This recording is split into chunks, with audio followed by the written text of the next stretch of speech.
Malibu, Umalewu, up to San Luis Obispo, and he's also part Tungva, the native folks here in Los Angeles County. And so he's going to bless the space, and he's going to offer us a verbal blessing as well.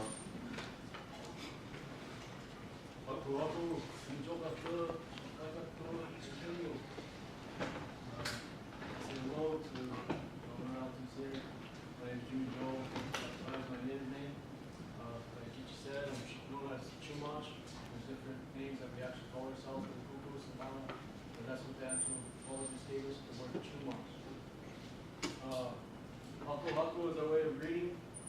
Ha, I'm going to explain this to you, that way, there's not a lot of people that explain things.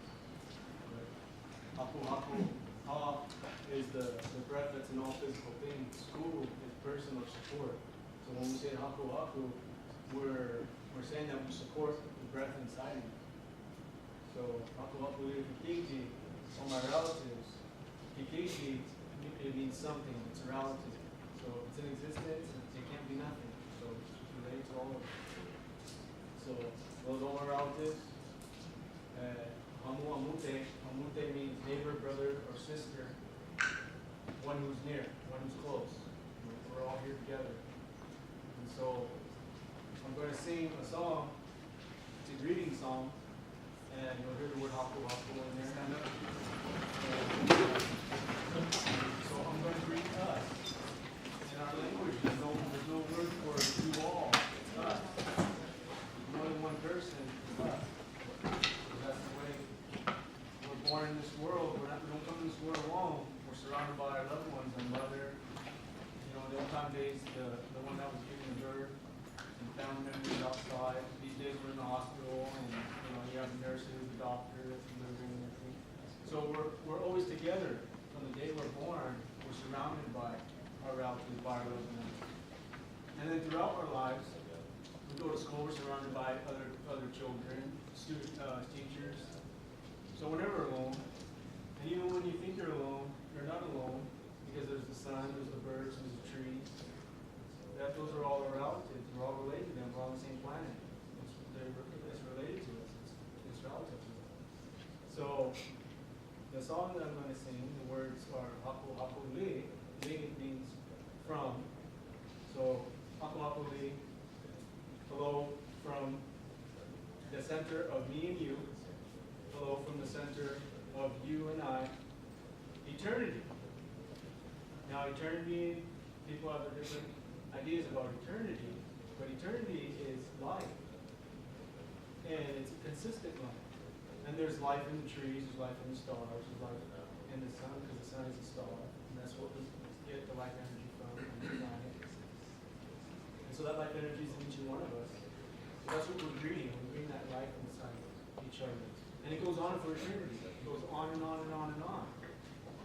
So that's what I'm saying. And then I'm saying that it surrounds us. Life. It surrounds us and it greets us. It greets us. The sun greets us. Birds greet us. We greet each other. Maybe when this world gets better, we'll all say hello to each other. But that's just the way it is now. So you're going to hear ha a lot, because that's the breath that's in all physical things. Okay?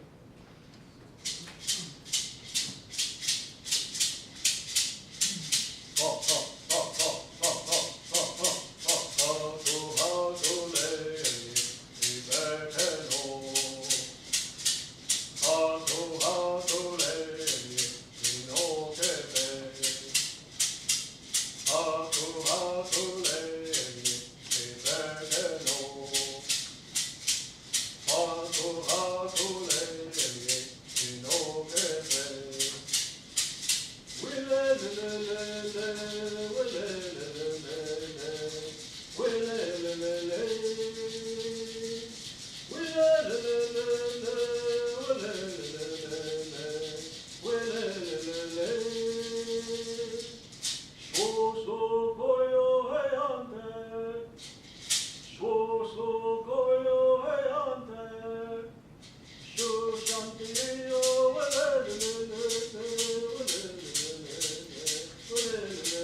here together, we welcome each other.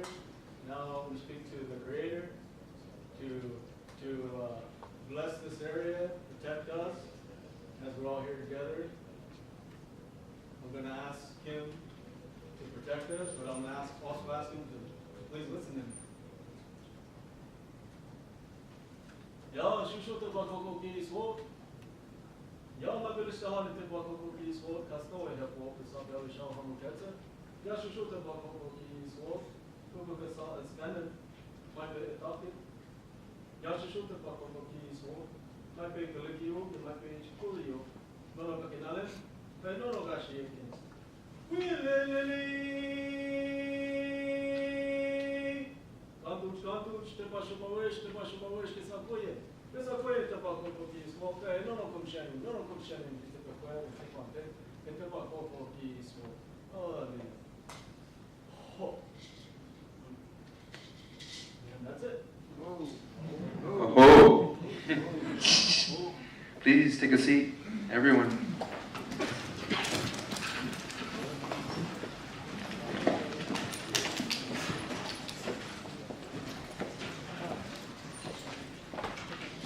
Again, I just want to acknowledge that we're being broadcast. There's a lot of folks watching right now, and a lot of folks that couldn't make it today, and acknowledge them.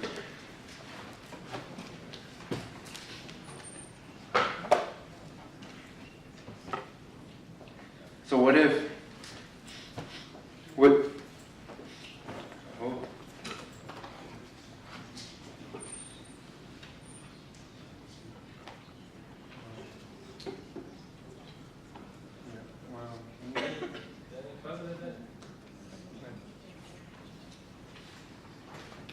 This is our Uncle Danny.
Excuse me, Tom.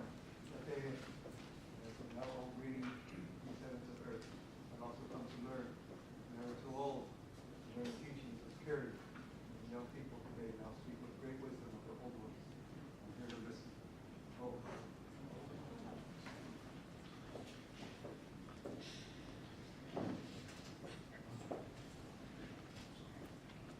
Oh, no, she no me peyote. What if everyone on this campus knew the significance of Native American Heritage Month, this month? What if, while most of the undergraduate students are out partying, drinking, or having a good time, we're all here cultivating a dialogue on our native roots and the seeds we wish to sow for the changes we envision? What if, while learning American history early in my youth, I learned that in 1492, there was the most significant discovery ever to occur in this Western Hemisphere. A group of Taino Indigenous discovering Christopher Columbus and his crew lost out at sea, saving them from starvation and death. What if our histories, our revered traditions, weren't deemed as deviant or unsubstantiated folklore? What if our books weren't banned? What if Los Angeles County has become an indigenous capital, home to more natives than most of the states in this country? But what if, despite this, Native Americans on this campus only make up 0.5% of the total undergraduate enrollment? I repeat, 0.5%. Now, what if we knew of our occupations on native land? These occupations have caused many indigenous individuals to become homeless on their own homelands. What if we all knew in this room that every 2 weeks, an indigenous language in the world dies with her last speaker? What if at the end of most of our lifetimes, more than half of the 7,000 or so languages spoken on Earth will disappear, taking with them ancestral wisdom, legacies, and vibrant expressions on being human? What if we all cherish our ancestral languages? What if UCLA, as a self-promoting, top-tier, world prestigious university, actually incorporated the indigenous peoples and languages it aims to represent into this campus, as opposed to providing a platform for dominant discourses on who we are, where we come from, and where we're going, to be created by Western predisposed scholars? What if genocide was ongoing? What if genocide and oppression persisted through non-lethal acts that undermine our liberty, our dignity, and personal security for our people because they contribute to the erasure of our communal viability? What if we acknowledge this as ethnocide? What if on a day-to-day basis, instead of establishing democracy through neoliberal funded wars on other countries, this nation state acknowledges its chief role on the ongoing genocidal acts against original caretakers of these lands? What if while remembering one of our founding presidents, Andrew Jackson, that man on the $20 bill, we remember that in 1814 he oversaw the mutilation of at least 800 Native Cree corpses. I'm talking about bodies of men, women, and children that his troops massacred on the pursuit of Western expansion. What if catastrophic diseases like influenza, smallpox, measles, bubonic plague, scarlet fever that were introduced by colonists were conveniently attributed to the black slaves he brought with him? What if in 1890, 20 Congressional Medals of Honor for valor were given to the unimaginable slaughter of women, children, and 300 Native prisoners of war at Wounded Knee? What if American imperialism originated in America? What if the American Holocaust, a Holocaust that is immeasurable and unmatched in the history of humanity, is never spoken of or brought into public consciousness? Between 1492 and the 19th century, an estimated 120 million indigenous individuals died to colonization and all its ramifications. An estimated 23 million in Anahuac, Mesoamerica. 20 million in Tahuantinsuyu, South America. Not to mention the 10 million here in Turtle Island, what is now the United States. And the list goes on and on and on. What if we began to understand the true histories of California? These Aboriginal lands were home at one point to populations as high as 300,000 Native Californians that spoke at least 80 different languages. What if this month we remembered that by the 20th century, those 300,000 Native Californians reached a low of 16,000? What if in Indian country today, Native Americans have the highest mortality rate than any other U.S. minority? What if in Indian country today, 1 in 3 Native women will be sexually assaulted in their lifetime? What if Native American youth are suffering from an epidemic, a national epidemic of suicide? Native teens and adolescents are 10 times more likely to commit suicide than any other ethnic group in the United States? What if this violence was intergenerational? Now, what if this jurisdictional nightmare, this maze that the United States has imposed on indigenous peoples has led to patriarchal and capitalistic modes of government in the name of true democracy? Now I ask, relatives, what if our daily lives entailed achieving wellness?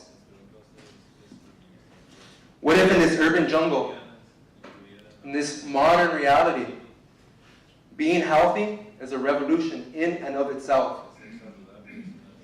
What if our homelands never belong to us? What if we will always belong to the land? What if every day we remember that no matter what our life roads entail, we all practice being good ancestors? What if every day we remember the laws of interdependency and interrelatedness? We're all human and we're all related. Thank you.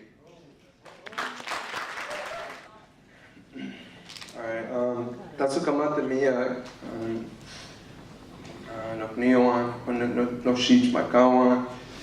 Everyone here in this room, Nehuano Toka Kichi Patlan.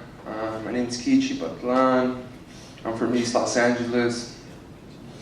I study Indigenous Studies here. Welcome to this event. It's called Native Roots and Seeds of Change, Dialogues on 520 Years of Indigenous Resistance and Persistence. And I'm really grateful to see all these faces here, because no matter what our family legacies entail, we're all affected by colonization. And so I just want to make some acknowledgments before I sit down and let this event, this beautiful space that we create collectively, unfold as it should. I want to make some acknowledgments. First of all, acknowledging the ancestors of this land, the Tungwa, for all they've gone through, and all they continue to do, and all the attacks that they resist and persist through today. Really grateful to know my Tungwa relatives and have them sit here with us as well. I also want to acknowledge everything that's going on campus right now, from the workers' strike yesterday.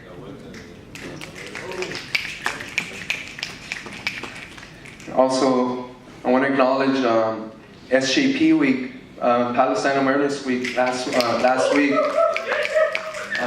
Really grateful to see our Palestinian relatives come in solidarity with us and vice versa. Really grateful to see our brother Sai right here with the very, very impactful video on the Black ruins. We're all here in solidarity, calling for the diversification of this campus, and at the core of it, for the human rights of all of us. I also want to acknowledge all the undocumented students right now that are struggling against Lapanagdano's coming into office. Also, ASA for putting up their Native American Heritage Week. I hope I see my ASA relatives here as well. And for all those, my last acknowledgement is for all those relatives that whose history on this campus in Los Angeles and Southern California is not archived, that didn't do it to make a name, from hunger strikes to rallies, all those names that I can't list right now. I want to ask forgiveness, but I also want to make that acknowledgement to bless this space in that way. And then I just want to have some disclaimers. These panelists here, they don't represent all the indigenous peoples in the world. They don't represent all the peoples of this campus. It was our goal to have this event as inclusive as possible, from the questions that came in from the public to the questions that are going to come in tonight. We tried our best, so forgive us collectively if we've disrespected you in any way. It's not our intentions. And this really is a forthcoming. This is a day of emergence, because as far as we're concerned, these kind of dialogues should be happening on a regular basis. It shouldn't be through us. It should be through everyone coming into solidarity. I know there's a lot of movement on campus and in Los Angeles, and having that solidarity, that true solidarity, not just spoken promises, but actually steps that are taken. And so it's a really beautiful day to be here with everyone here. And without further ado, I'm going to introduce the panelists. This is our first panelist is Jimmy Joe Navarro, Shumash, Shapakai. He's a wisdom keeper for his tribe, and he's also a medicine person. He's very wise, and he's a very good person to speak to, and he means a lot for a lot of students as well, because he's walked a very similar road that we're all walking right now. Silvia Toscano Villanueva was born in Los Angeles, California. She was raised and still residing in Baldwin Park. Silvia is an indigenous, identified Chicana with ancestral ties to Coalcoman, Michoacan, and Cuchichuriachi, Chihuahua. In addition to being a mother of 2 children, she is currently an assistant professor at Pasadena City College, as well as a doctoral candidate in the Department of Chicana Studies at UC Santa Barbara.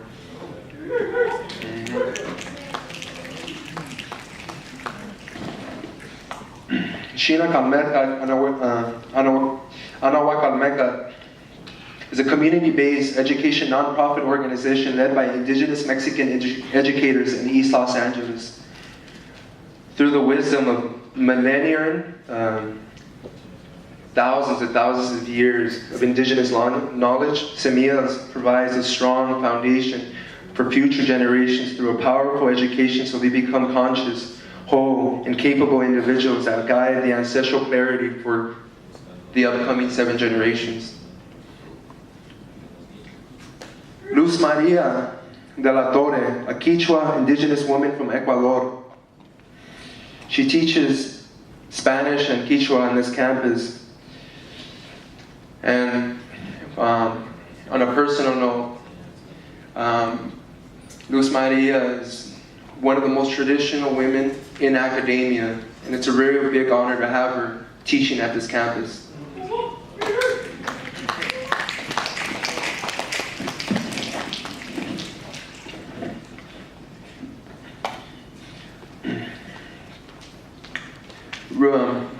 Rim Sulaiman, right? Suleiman, I'm thinking German. Rum Suleiman is a 4th-year CLA student studying comparative literature, English and Arabic, as well as Middle Eastern and North African studies. She's an active member of Students for Justice in Palestine, a group that is organized to support the Palestinian struggle for justice and equal rights. At UCLA, they're working to encourage the university to cease investing in the companies that contribute to the violation of Palestinian human rights and international law.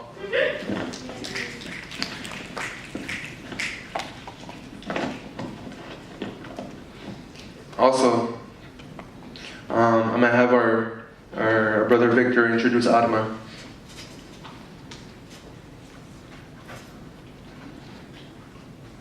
So I'm actually going to pass the mic to Brian to let him introduce Adma, the collective. Thank you, Victor. Briefly, Adma Collective is a collective of mainly LA folks inspired by Zapatismo and carrying out the generational work of Zapatismo that began in LA in the mid-1990s, 94, 97 with the Chicana Zapatista Encuentro, and then followed by groups that helped to take people of color down south like Estación Libre, and now we're continuing that work with forging spaces to understand what decolonization looks like and what urban Zapatismo looks like. All right, relatives, let's get this house rocking. We're really honored to have a really powerful moderator, Eden Silva Jacinto. She's a Filipina born She's queer and raised in Los Angeles. She graduated from UCLA's Urban Planning Master Program in 2013. She was trained in Oakland as a cultural worker at the East Side Arts Alliance, where she focused on facilitating healing and transformative popular education. She is currently the first year UCLA law student for the Public Interest in Critical Race Studies programs. Please give her a round of applause for our moderator.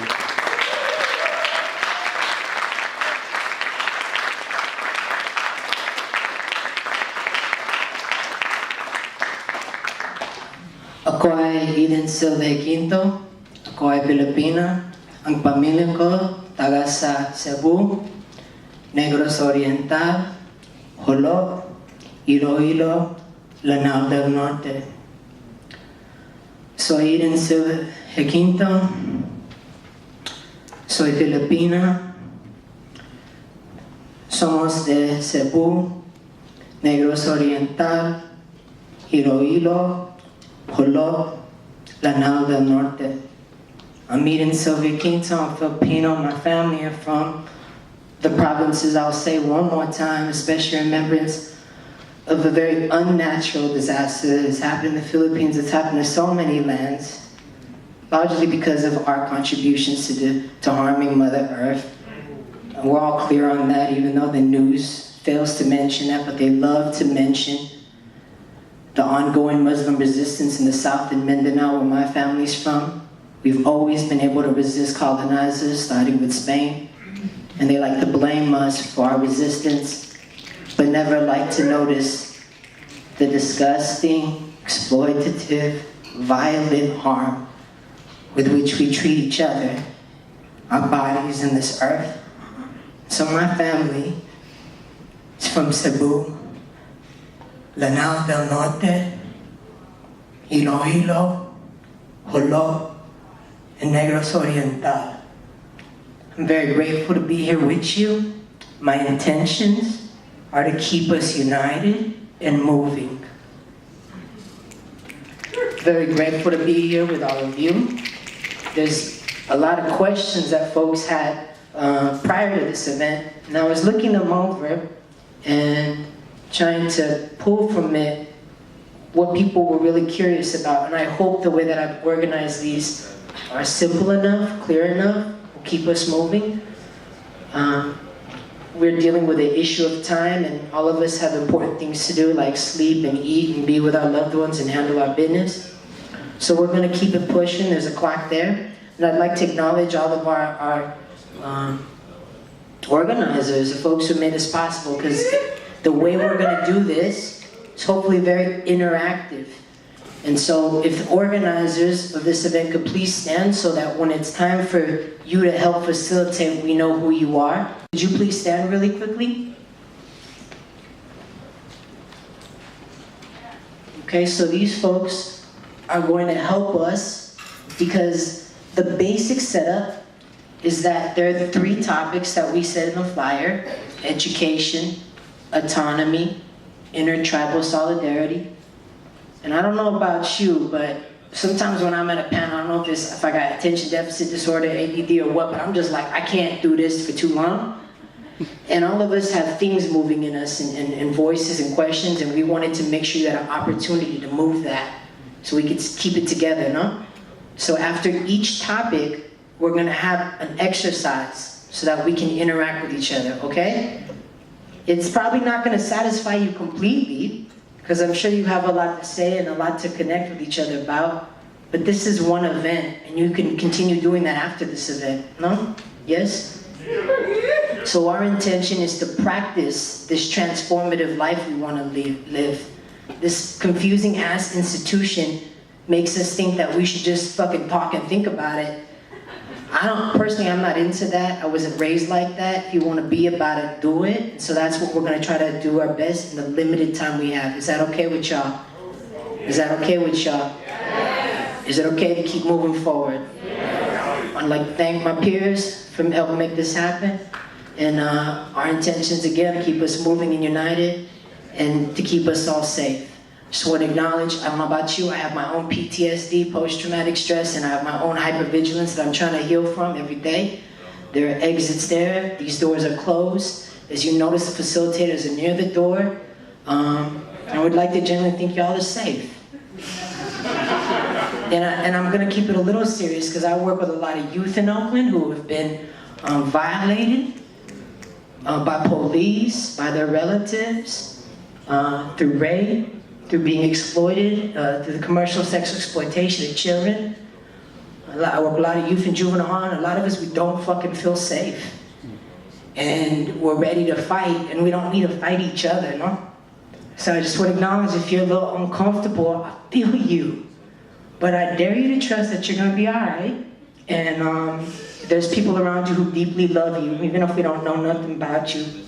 Is that cool? Yeah? Okay. Okay.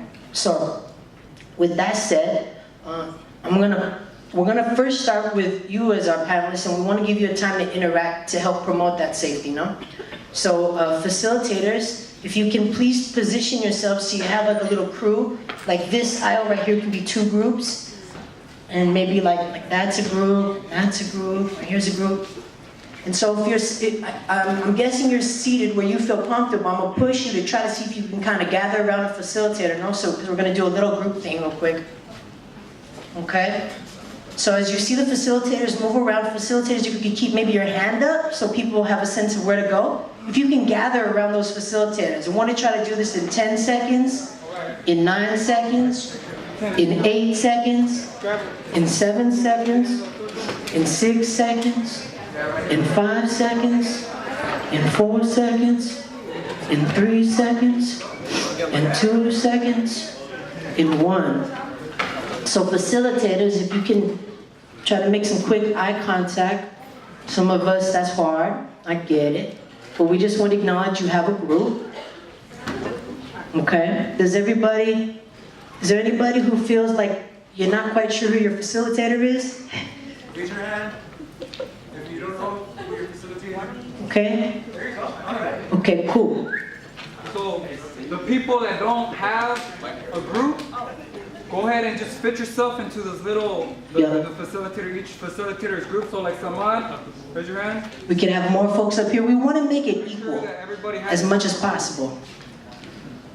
Okay, we're going to move forward, okay? Here we go. So this is what's going to happen. There's a question. Can I get anybody out here to say what that question is right quick? Yes? What is the purpose of education? Cool. Simple, broad. But your assignment for the next 1 minute, we're not going to speak yet. Some of us were very excited and we're ready to talk. I just have a timer. And we want to be okay with being silent for a second. And we also want to be okay with not dominating. So I'm going to give y'all 1 minute. I'm just getting my timer ready right quick. Give me a second. What in the hell? Okay, I know. All right, it's just 1 minute. I'm going to ask you to think about that question and prepare yourself. And the request is you have a sentence to respond in a sentence to that question. Right? So you got to be mad succinct and you got to pick what is the most important thing I want to say right now. And then after the minute, each of you will share out to your group. This isn't a time to challenge what someone said or let them know about how, oh yeah, and then everybody's just going to get their one sentence. Who in here, if I have failed to be clear, can you help me and let me know that so I can be a little more clear? Okay, word. I'm going to start the minute and just think right quick. Relax. Notice you got other beings around you. You got 1 minute. What is the purpose of education? Please let people think. And then when the time's up, your facilitator will facilitate your group for everybody to answer the question. Your minute begins now. Facilitators, from their cards that they wrote down, your responses, if they can, each facilitator, if you can pull 2 or 3, and then around the room, facilitators, if you can please read off maybe 2 or 3, and just to keep the voices changing up, maybe 1, and then 1, and then 1, and we'll circle 3 times, if that's okay? Yeah. So I got the purpose of education. The first one I'm going to share is to learn about the world. I'll share one. I got to acknowledge one another. I'll share one. It says to learn how to liberate ourselves and others. I'll go ahead and share. It's To preserve and progress through empowerment. The purpose is to learn from others' narratives and to teach our own, to show how we're related. To enlighten and improve society. To empower and to learn self-sustainability. Was that the first round? Yes. Okay, let's go 2 more rounds. And as you think about this, this is who's in the room. This is us assessing who all is in the room, where all is we coming from, and that's how we're going to ground ourselves, from where you're at.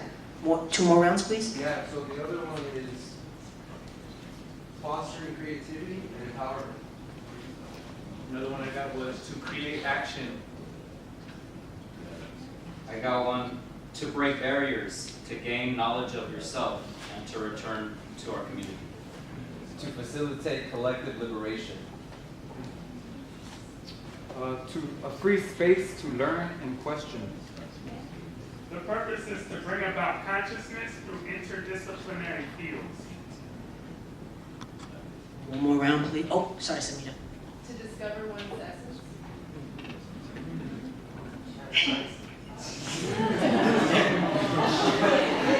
Oh, I made a mistake. You know what we wanted to do? Is if you're feeling it, raise your hand. So for this last round, we'll do it, okay? So if you're like, yeah, just, okay, we'll keep it going. Here we go. Last round. So one that I got, and I hope that which I'm doing verbatim, learning from others, better yourself. Raise your hand if this resonates with you. We'll keep going. Another one I got was to work towards creating a democratic society. Let's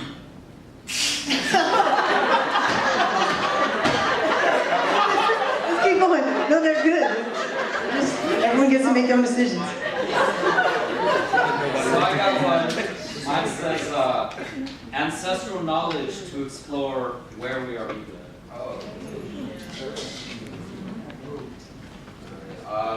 To gain knowledge and put it to good use into communities. To learn our traditions. To be able to think for yourself. Who's not thinking? The purpose is to pass on collective consciousness so that it doesn't get lost. Thank you, facilitators. Thank you, everyone, for participating. I hope that gave our panelists a little sense of who all's in the room. Okay. So here the deal go. We have 3 topics. Who remembers? What's the first one? Starts with an E. Yee. What's the second one? Autonomy. And what's the third one? Tribal solidarity. Intertribal solidarity, okay? So right now we're just gonna put a pause on the cause for education, okay? So it's gonna go like this. I'm gonna ask a question. We're gonna talk about it for a little bit, and then I'll ask another one and then another one. Each of them about 6 minutes or so, or something like that. The total for education will be about 20 minutes. There's about 6 general voices up here. 6 times 3 is 18. We'll probably get through this whole section in about 20 minutes. For those of you who feel anxiety around time, that's about how long we're going to be talking about this topic. After that, we're going to do something with y'all, something interactive with y'all. Okay? Cool? I recommend, let's say you're just with that, you got questions and you're thinking, write them down or type them out. Yeah? And then do your best to stay with us. Cool? Okay. Panelists, as I said, there was a lot of questions that folks had asked. But what I thought was a really important one, and to frame the education topic, is this idea of relevance. How relevant, to what degree, is this university, higher education, the kind of organizing we do on this campus, the kind of privileges we experience here on this campus, how relevant is it to the work either you are doing or that we are doing through this event? And I'd like to boldly pose that the work we're really doing is around self-determination, around the kind of resistance this event is promoting, around knowing who we are, collectively moving towards where we want to go. How relevant is this university and the things we're doing, or what do you have to say about this notion of relevance? And I don't really have an order, but I'd like to hand the mic to whoever's ready, and we've already checked in about how we wanted to move through this. Yes, so I'm Silvia, teach at PCC, Community College, and first of all, this event is completely relevant to who I am as a mother, scholar, educator, all of that. So I'm very grateful for this space. So coming from those various perspectives as a mother, a student, and an educator, we're dealing with an institutional system that mirrors the colonialist, racist practices on the outside. Those get replicated in the institutions. So we have racial hierarchy within the curriculum, within the faculty, and it is completely irrelevant to the majority of students that I encounter on a day-to-day basis. So I find myself in a constant position of having to intervene, and my work is, I really understand my work as an interventionist in trying to provide other alternatives to the students that are relevant to who they are. And this includes a lot of what you all said and shared, so I think that we are in the right space. It's coming back to tradition, coming back to ancestry, understanding our essence, and that it is through the connections that we generate with our ancestors that we will come to know our essence. And there are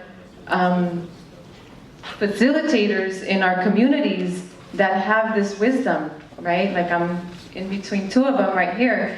So to me, it's about recognizing who are these wisdom keepers and how do we, those of us that are in these institutions, how do we bridge with them and bring them into our space and take our students into those spaces and create this interconnectedness. So that would be my response to the question.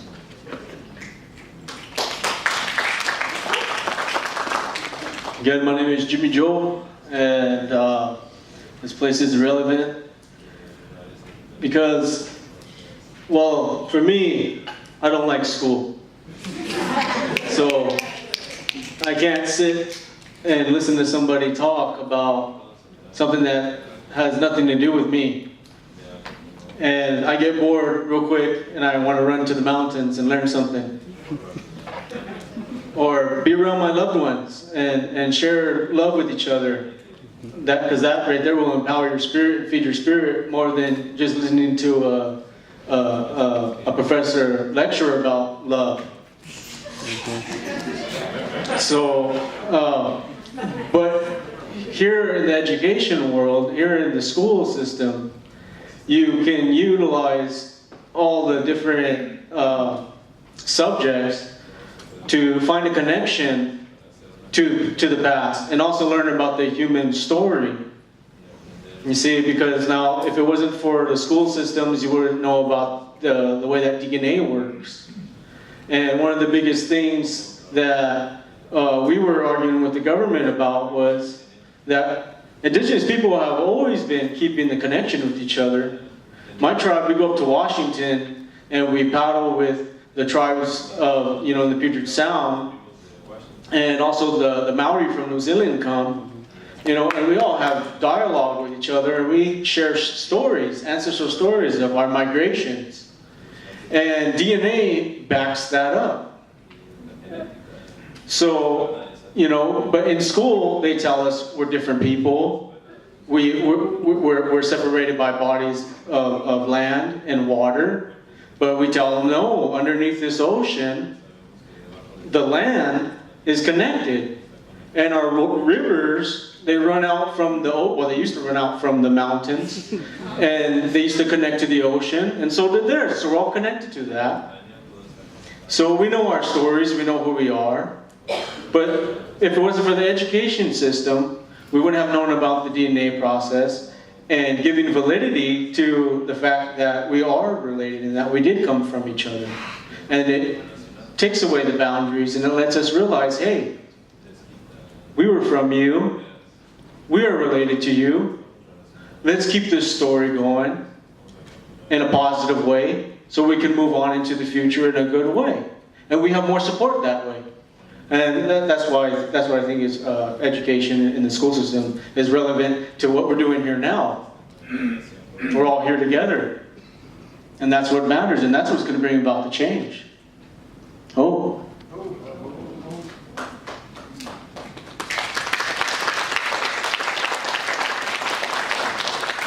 Nanitoka Marcos Aguilar, Naniwalo Shinashkalmeka, Kiwananawakalmeka. My name is Marcos Aguilar. I'm here on behalf of our school community in East Los Angeles. You got a little bit of our name, but I don't think you know who we are. I'm the Tlayecansi, the cultural and educational guide in the school, along with my compañera and wife, Minnie Ferguson. And Tatacuastle is our elder and spiritual and cultural guide as well. And he's also a Tlatoani, in a very real sense, connecting indigenous pueblos all across Mexico and up through the United States as well, up through the connection with the Lakota Nation up in the north. So, so we definitely do have some strong presence here in terms of our elder here and everybody else that's in the room. To speak specifically to the question of education and what its purpose is, I think that the perspective that we've come from, the only autonomous indigenous school in Los Angeles, and one of maybe 50 across the continent, but connected with many in Mexico and throughout the continent, we have to realize that one thing is education, and another thing is the cultivation of ourselves and the cultivation of the knowledge in our next generation and the cultivation of an ancestral knowledge that's been lost. So the education, we can think of a building. It's the bricks and mortars, the bricks and mortar that we have to deal with today. But it's something that's only material. It's not going to satisfy your soul. It's not going to satisfy maybe longer term concerns that we have, thinking forward in the next 7 generations, remembering the last 7 generations. There's a disconnection. But the education, the purpose to our people in terms of education and the relevance of it is as a terrain of struggle. This is a place where ideas are fought for. This is a place where ideas are created and remembered. And this is a place where young people step into a position of relative privilege and power. In this university in particular. And one of the things that we did while we were students here was to take on the attacks against Chicana and Chicano studies. And so we spent 5 years organizing that defense. And 10 years later, we still have a department here in Chicana and Chicano studies. But even back then, 1988, 89, the first shortage that we saw in that concept of Chicana and Chicano studies was a lack of relevance, even in Chicana and Chicano studies, because it's not connected to our ancestral roots. And so this is this next step here. This question of relevance is relevance on a human level. But we can't define our humanity unless we define what part of the earth we're a part of. Who do we belong to? Who are our people? That's our humanity. And that's part of how we are as natural beings. So the purpose of education may be foreign, but our role here is to make it ours.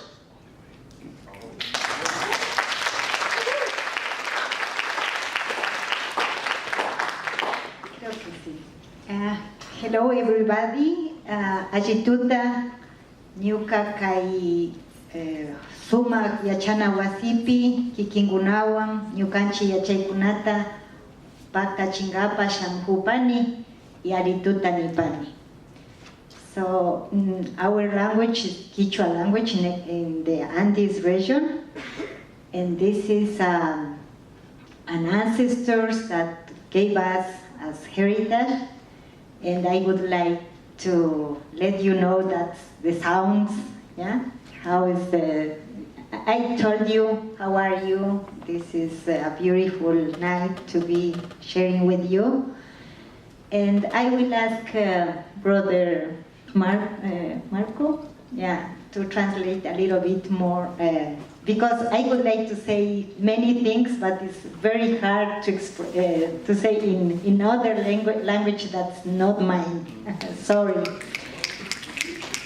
Respecto de la educación, en mi experiencia, primeramente el haber compartido con un gran pensador, un gran pedagogo, Paulo Freire, especialmente en una época cuando volvimos de un estado militar prácticamente en nuestro país, en el Ecuador, de una dictadura a una democracia, y sobre todo viviendo una historia muy dura de racismo, de exclusión, siendo mujeres y mujeres indígenas sobre todo, era muy difícil acceder a la educación. Pues esa ha sido una de las motivaciones que ustedes han dicho ya aquí, el ser nosotros mismos, el reencontrarnos con nuestras raíces, el volver a apelar a lo que somos nosotros, a la herencia que nos han dejado nuestros ancestros, y a partir de ahí, pues, demostrar al mundo que no por ser mujeres, no por ser mujeres e indígenas, no podemos acceder a ese espacio educativo. Y ese espacio educativo, aunque realmente ha sido este espacio formal, donde esas pretensiones civilizatorias han sido homogenizadoras, esas pretensiones civilizatorias han querido exterminarnos y desaparecernos, porque esa es la escuela, esa es la educación, ese es el papel en el que nosotros nos hemos desarrollado. La escuela ahí tuvo un gran error, por lo menos con nuestra población indígena en nuestros espacios, ¿no? Porque su pretensión era convertirnos cualquier momento, porque ese es el rol de la educación. Pasábamos la escuela y pensaban que ya íbamos a desaparecer. Pasábamos la secundaria y estos indígenas ya se van a civilizar. Llegamos a la universidad y pensaban que con ese digamos, aparato educativo iban a desaparecernos. Sin embargo, nosotros hemos persistido, hemos resistido y seguimos resistiendo hasta los actuales momentos. Hemos resistido, ¿no? It's a long translation. I'm going to summarize as best I can. The experience in education that she has lived reminds her of bringing to the forefront the memory of the pedagogy of Paulo Freire, especially having survived the dictatorship and recognizing that being women, and especially indigenous women, that it was difficult to access education. However, that process has been also a return to what is ours and has been very difficult, but it was important to prove to the world that they could access it and that they could succeed. And to remember that not because of how that their identity and heritage would not prevent them from accessing the schools and succeeding, but we remember that the purpose of schools are to alienate and to assimilate. However, the schools made a great error. They thought that the more they saw us in the elementary and the more they saw us going to middle school and then to the high schools and colleges, that their plan to assimilate was working. However, we have resisted and we continue to resist.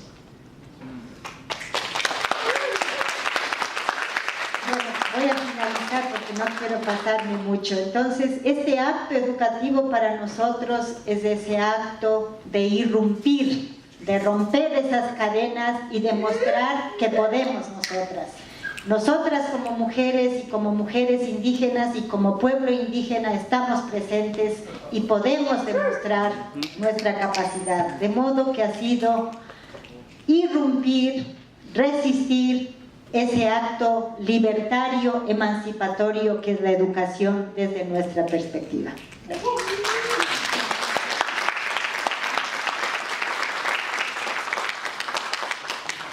Just in closing, recognizing the shortage of time, that this process of education has been to break the chains, and that as women, as Indigenous peoples, we engage in an act of liberation and emancipation.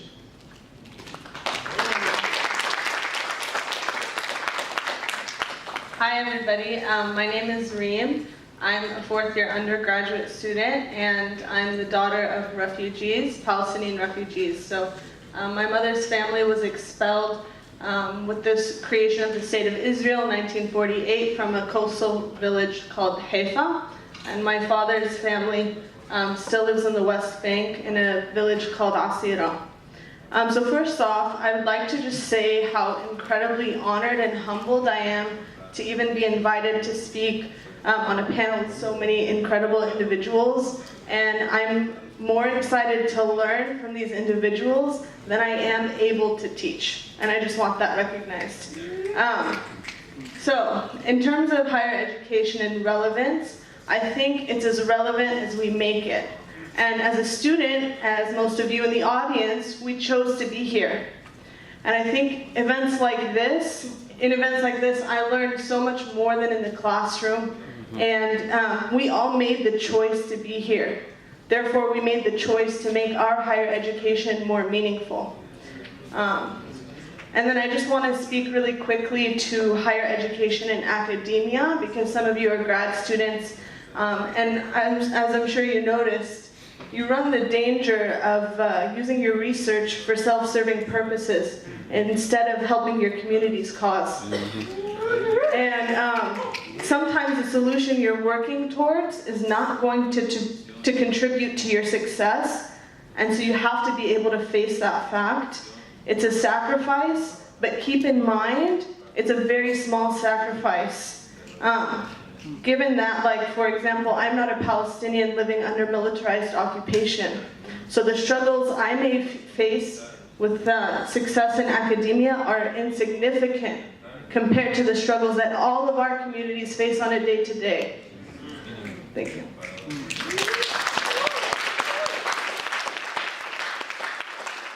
I'm Justin from Adama. I'm a Cal State LA student, just gonna throw that out there. We also got radicals up at Cal State LA.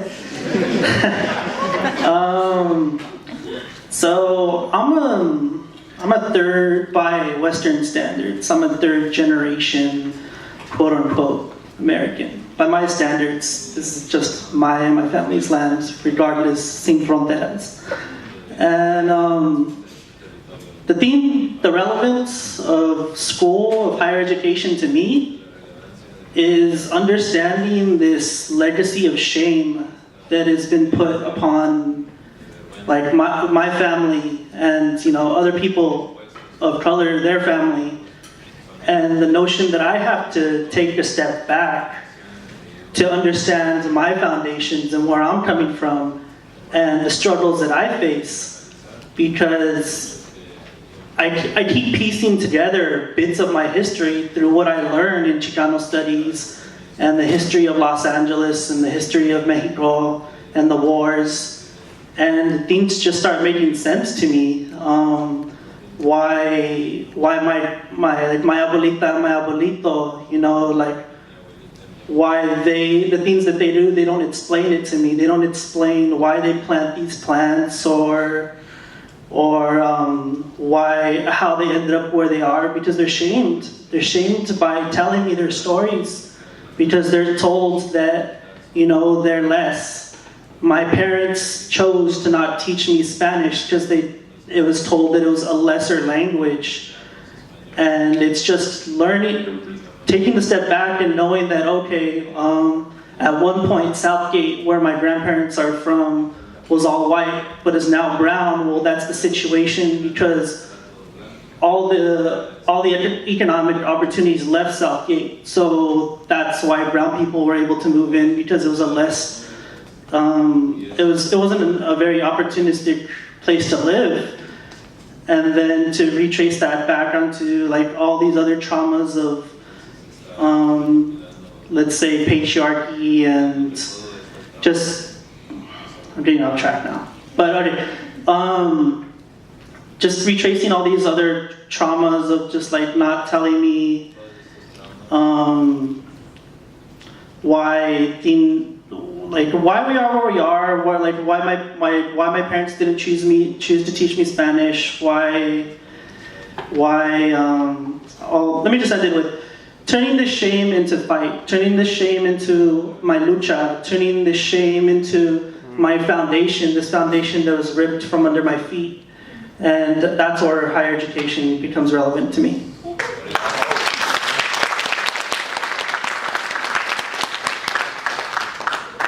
Now that I think about it, the other two questions, one, can be folded into our next section, but two, we still have about 5 minutes, so I'd like to encourage whoever feels they'd like to really put something out there for us for this last question, put them together.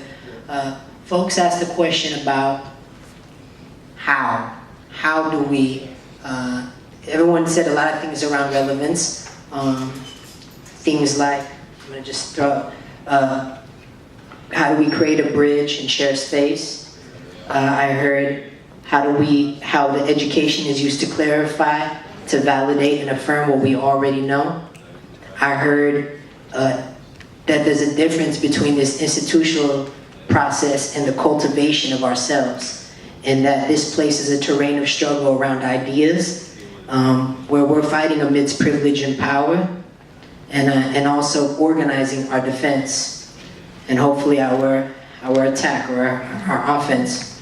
I also heard about survival and access, being able to return to what is ours, especially as mujeres.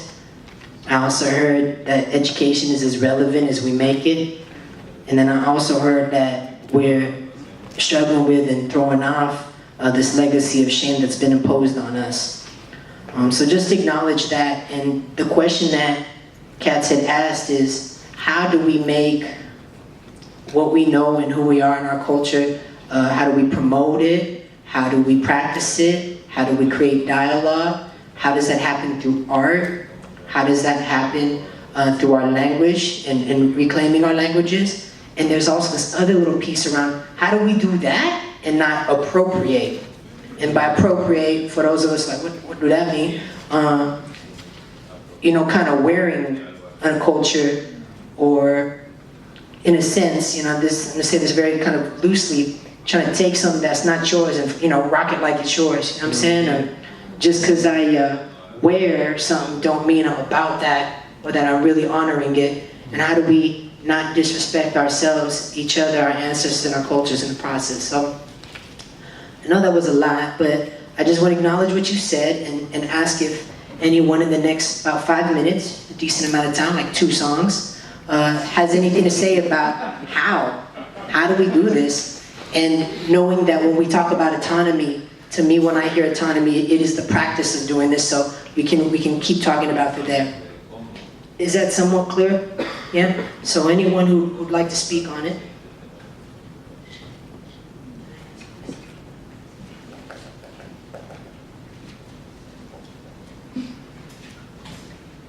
Well, I mean, basically you're talking about decolonization.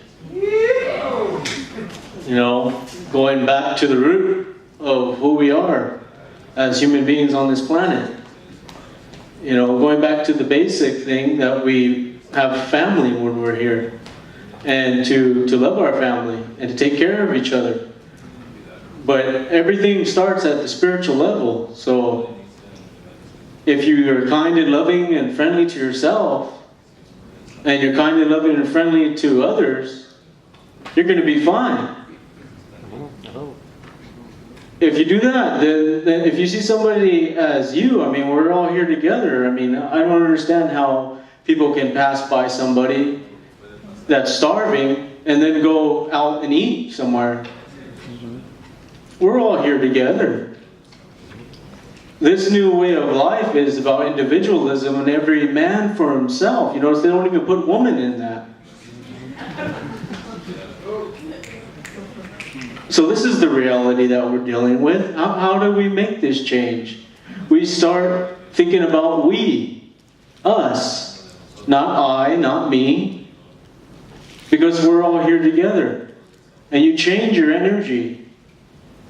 You change your energy. That's where it starts. Through your mental balance, which means having good thoughts, thoughts about yourself, thoughts about others, good feelings, feeling good about yourself, feeling good about others. Each and one of us are here. We're born in this world, so because we're born in this world, we belong here. That's number one. If you can't trace back your ancestry, that's fine, but the reality is we're all rooted here. So you start there and say, hey, I belong here. I've been born in this world. Maybe I come from a bad family or whatever. Hey, that's the way that it was dealt to you. But you are yourself. You have the chance to change the history of your family. You have the chance to break that ripple effect or the dysfunction and the bad story and make it a good story. So this is how you change. This is how you make this happen. And then when you do that, you bridge yourself to others. And when you bridge yourself to others, you walk together. You create your story. And by creating your story, you create your own education. And by creating your own education, guess what? You create your own history. And then you become the ones teaching this history to empower and keep this way of life moving on to the next generation. So that's just my opinion. Hope.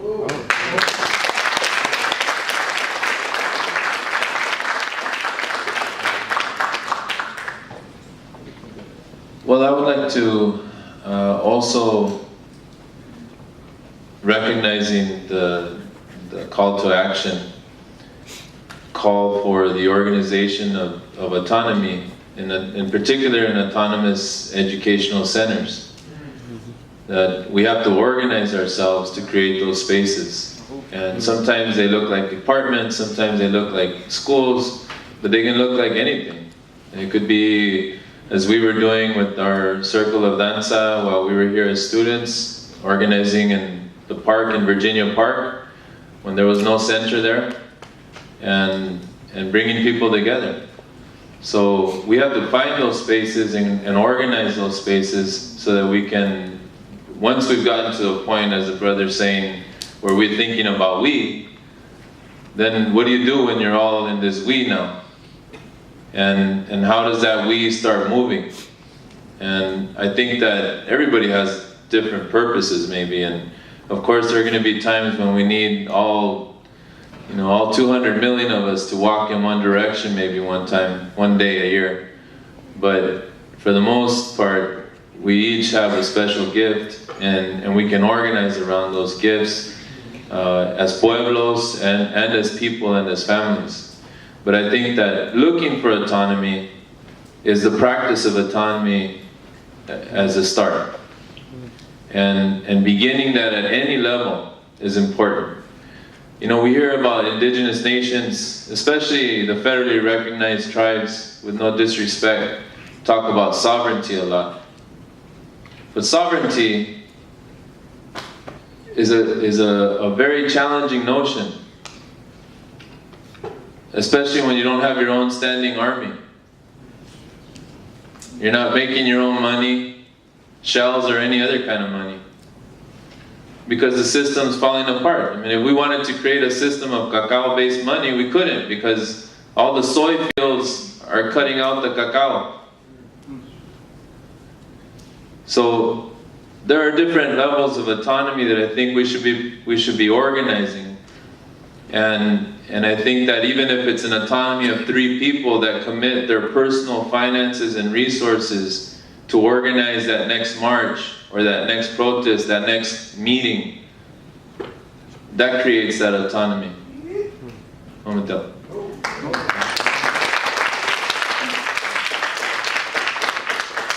Yo había mencionado inicialmente a Paulo Freire y él pronunciaba, ¿no?, que la educación no es solamente aprender a leer y escribir o hacer matemáticas, sino aprender la vida.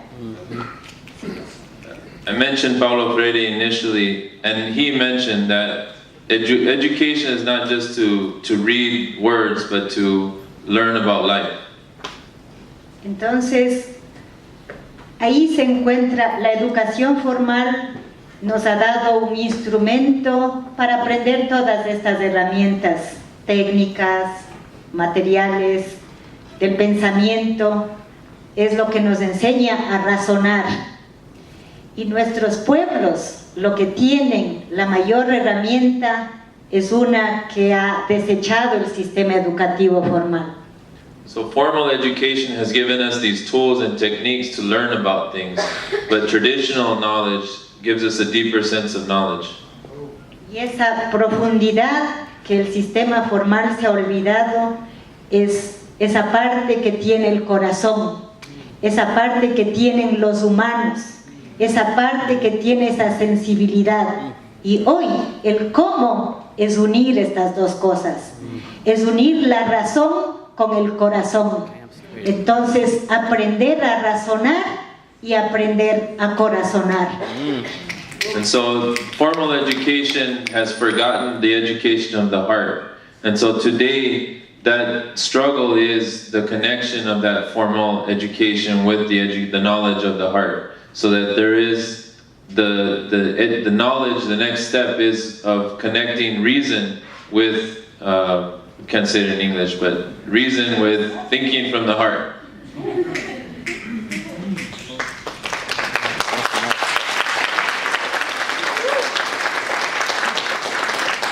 So if I could ask for folks to sit next to one other person. We're gonna do this thing called the dyad. I'll explain how we're gonna do it, but if you could please sit next to one other person, so you're a pair. It's really important you're a pair. And if you don't have a buddy in the next 10 seconds, hands in the air. So in 10 seconds, if you do not have a buddy, put your hand in the air and we'll help you out. A facilitator will join you or something. So go like 10 seconds, 9 seconds, 8, 7, 6, 5, 4, 3, 2, 1. Okay, hands up if you don't got a buddy. Who don't got, there you go, right there behind you, Samita. Or maybe y'all two fellas can link up. Could you right there, perfect. Who else don't got a buddy? Hand up, please. Hand up, please, if you don't got a buddy. Alright, somebody got her? Who don't got a buddy? So Samita don't got a buddy? Who still don't got a buddy? Kichi, will you be her buddy? Help her out, man. Okay, alright, here we go. So here's the deal. Y'all can even pair up too if you want, or actually I'm gonna check in with you now online. Okay, here we go. So here's the deal. I just want to acknowledge this practice. I'm pulling it from reevaluation co-counseling. It's a form of like free therapy. The essential premise is that we're all brilliant enough to solve our own problems, and all we need is good attention. A lot of us at some point in our life, some shit happened, like, you know, we cried or we was hurt, and somebody shut us down from having our feelings. And when that happens, you're not able to clear away those feelings and then think well. So that's what we're integrating right now. That's at least where I learned from, saved my life, overcoming addiction and a lot of self-hate and my decolonization process. So I hope this is useful. So this is how it's gonna go down. We're gonna practice, yeah? So in the pairs, so if you make sure you have a pair, you have about 5 seconds. If you could just each briefly say your name to each other. You go like 5, 4, 3, 2, 1. Okay, pause for the cause. Sis, can you do me a favor? Can you touch my arm right quick? What do you feel? What about temperature? She said it's soft, thank you. Warm. If I'm warm, then I'm alive. If I'm alive, then I can die. If I can die, you might give a shit whether or not I can live. You might fight to keep me alive, and I you. And so with that said, in a very respectful way, a very careful and thoughtful way, I'd like to ask that with your buddy, you have one point of contact, that you ask permission. We don't just be touching people, that's not the business. And a lot of our young people, unfortunately, especially my brothers, have been taught that touching is, you don't need no invite. I'd like to clarify that you need an invite. So with that said, invite each other to have one point of contact. It could be your shoes. It's okay if your skin doesn't touch. It could be your hands, but one point of contact in the next 5 seconds, 4 seconds, 3 seconds. I know homophobia and sexism have been rough on us, but we're gonna have 3 seconds, 2, 1. Okay, here we go. If you really say yeah, if you really say yeah, if you really say yeah. So here's the deal. You're gonna maintain that point of contact. Okay? And so I want you to notice as you do that, it might be for some of us, it gets uncomfortable, it reminds us of things, or maybe we love it and we don't know how to handle not having it, I don't know.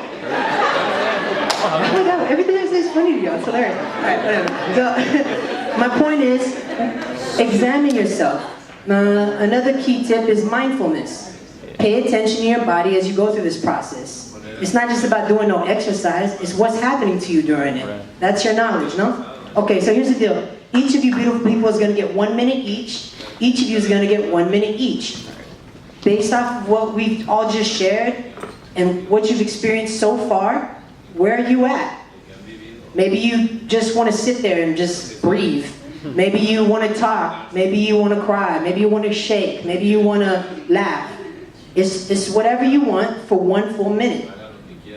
Your partner, their only job is to give you their best full attention, mainly by listening. Partner, we don't need your advice.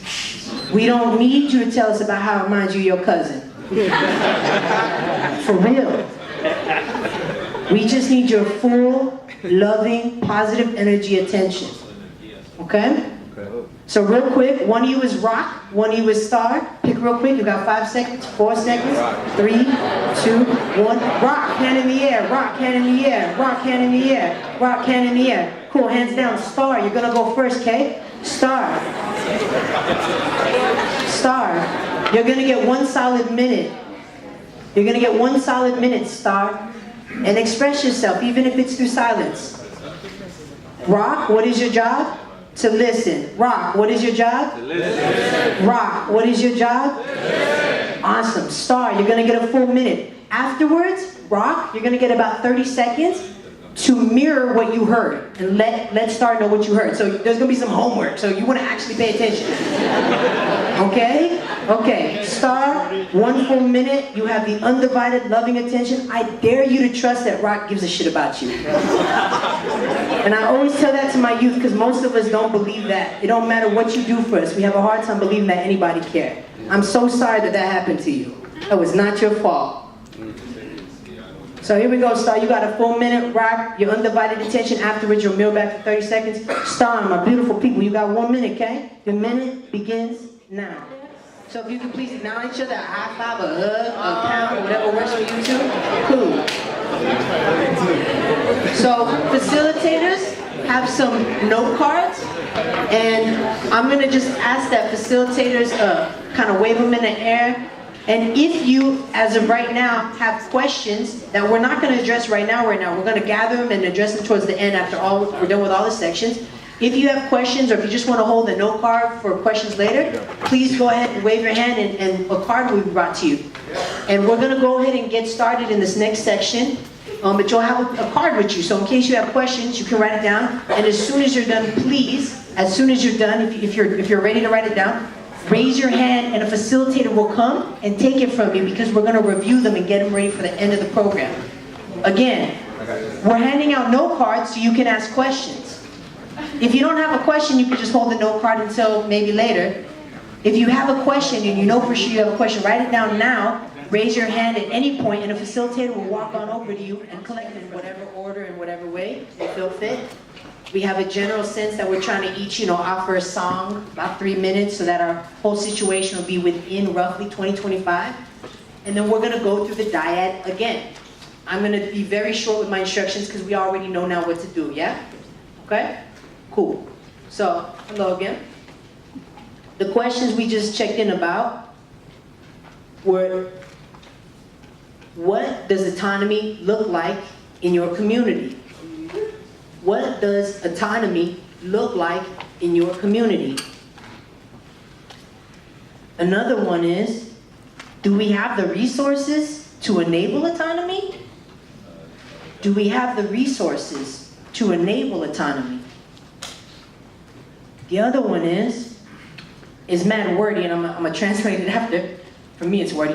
What can we do to begin to shift the paradigm of thought so people begin to help create autonomous communities? Basically, how do we transform how we're thinking and moving to help generate, to create autonomous communities?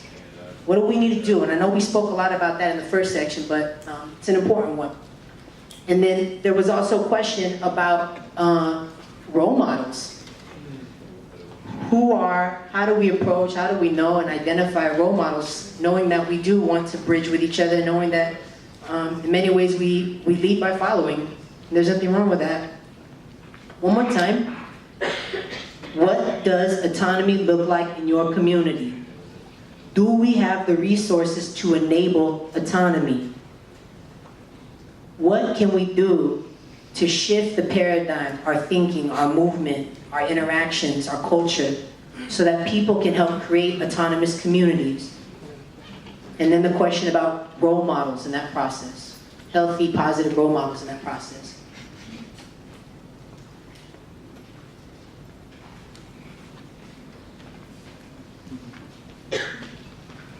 Again, we go back to decolonization.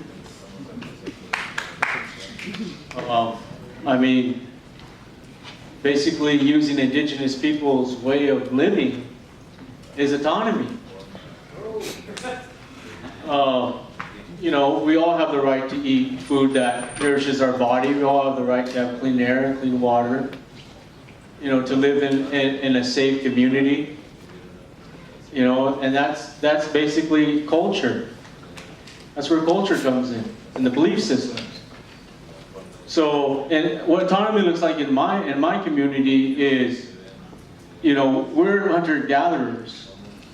So we hunt, we collect our medicines, and we collect our foods, the acorn, the islay. You know, I'm naming these foods, you probably don't know what they are, but you know, this is our autonomy. We don't need to depend on, you know, the stores or, you know, sometimes going to work. We can go out and we can live like our ancestors sometimes. Do we have the resources to do this? Well, you have the thing called the U.S. Forestry, and some of us have passes, some of us don't. We're limited to parks sometimes. Go to the parks and collect acorns. You know, do we have the resource to live like that continuously? If they give us our land back, yes. You know, if they allow us to be who we are again, yes. But they put the fences up.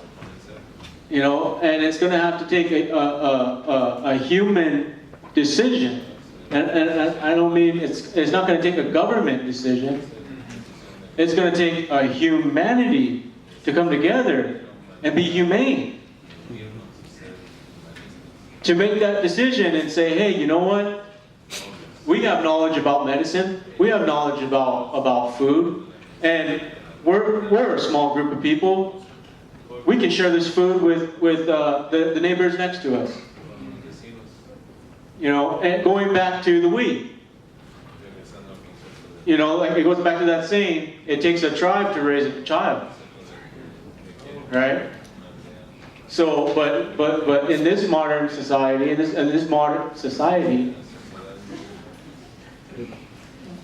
we don't have that. We don't have the we. Okay, and we go back to the every man for himself, chasing the American dream. Which, for some, is a nightmare. You know, so you go back to, hey, what did we have before all of this as human beings? We had complete freedom. Freedom to eat whatever we needed that was going to strengthen our body, our physicalness. And be in a community where we were safe. Because everybody else was on the same page. Because everybody else knew the importance of each other. Because if somebody was affected in the community, that means we're all affected. Just like the cells in the body. right? If one cell starts to go against the body as a rebel, other cells start copying it. Before you know it, you have a little sickness there. And before you know it, it's taking up space. It starts taking up space. See? And the life energy can't move in and out through the cells.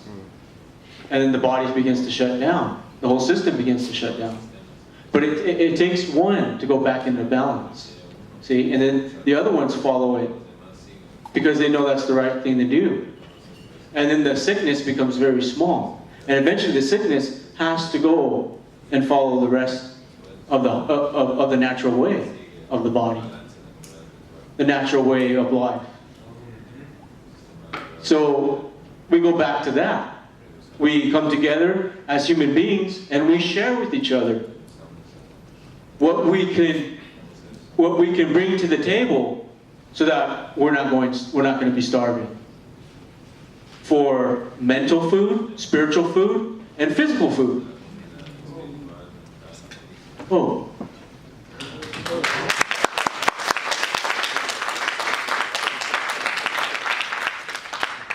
So my response, I have a lot to say about this one, but autonomy in my community, living in Baldwin Park, it's a really small urban space, and I'm speaking about this from the position of a de-indigenized, woman who has had to do quite a bit of asking to reconnect with, those ancestral places, those ancestral lands. So autonomy, for me, like my first encounter with that in my city was through danza, through Aztec dance, danza mexica, and thankfully to those grassroots autonomous spaces of people just coming together and saying, you know what, we've inherited these oral traditions. We have these teachings. Let's do it every Tuesday, Thursday night, from 8 to 9:30. It's all free. We would never charge to teach culture, which is readily ours, So as a mother, I was seeking to fill in the blanks that my kids were not receiving in their dual language, immersion program, absolutely devoid of any cultural relevance to them. And that was the space that I sought as a mother to help fill in those blanks. And so it's in that teaching of the circle, the community, the we, that they don't receive in their day-to-day educational experience, that we've been able, little by little, day by day, to reconnect, reconnect those teachings, reconnect to the medicine, reconnect to our dreams, reconnect and acknowledge that we do have the right to remember those things. That it's not something that we don't have a right to claim as ours, because it is ours. And so those, to me, have been the resources, those autonomous spaces, those teachers, those wisdom keepers that are still learning, right? That we're always all learning, always. And for myself as a woman, I just feel like role models for me have been those women that are cultural practitioners, the ancient healing traditions that they continue to practice. I know my own maestras, Grace Esma from San Diego, she's been pivotal. She's talked to me and teaches us about the 13 Indigenous grandmothers and that council. And to me, those are the role models, right? That's who I look to for inspiration and to ground me, and to know that I have my own responsibilities as a future ancestor to share this, right? And I want to echo what my brother here has said about the importance of decolonizing. And I think that the shift, like how does the shift happen? It happens at an ontological and epistemological level. We have to shift what's in here, right? And that's the beginning step of the decolonizing process. So for me, that's what I see my role as somebody in the classroom, that those are the inquiries and those are the things that I'd like to cultivate in the young people that I come across on a day-to-day basis.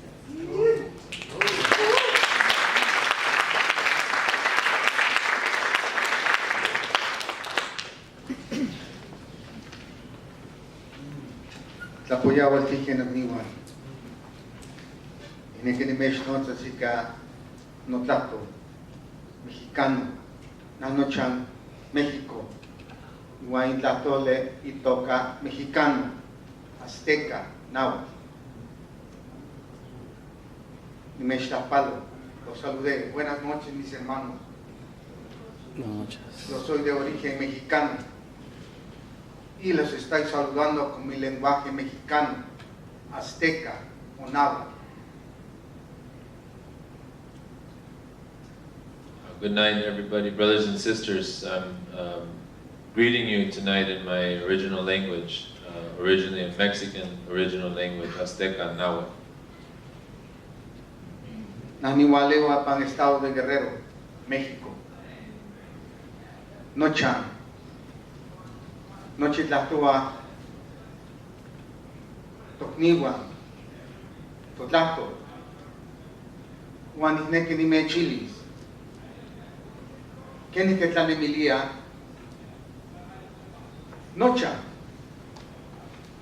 Si no, no Kichiwa Nocha. ¿Quién es que Tineme? Yo vengo del estado de Guerrero, de un pueblo indígena que se llama Copalillo. Y quiero compartir el pensamiento de mi pueblo. ¿Cómo piensa mi pueblo? ¿Qué hace mi pueblo? ¿Cómo se organiza mi pueblo?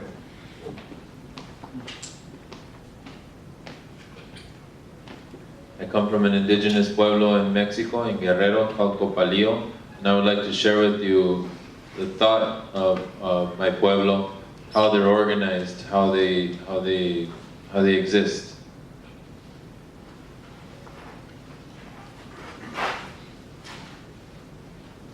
Tocniwa, Totawa,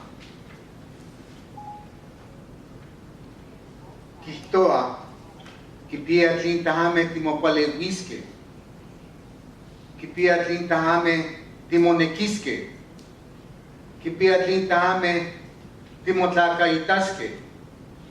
Nuestros abuelos nos recomiendan que todos somos hermanos, que tenemos que respetarnos, tenemos que apoyarnos, tenemos que querernos como hermanos.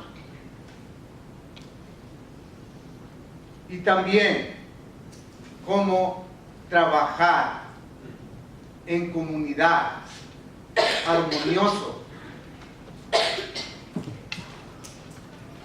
Our ancestors teach us, our elders teach us that we are to think of each other as brothers and sisters, and how to live with respect, how to support each other, how to love each other, and also how to work in community. Nochetajame, todos nosotros cultivamos la tierra, nuestra madre que nos da de comer, sembramos el maíz, sembramos todo lo que necesitamos. Nuestro pueblo no conocía las tiendas, no conocía restaurantes. Siempre, si alguien llega en mi pueblo o nuestro pueblo, siempre había que comer, siempre había donde quedarse a dormir por el tiempo que sea necesario. Y ahora ya empezamos a conocer pequeñas fonditas, pequeños negocios, entonces ya como que el pueblo le está llegando la contaminación comercial.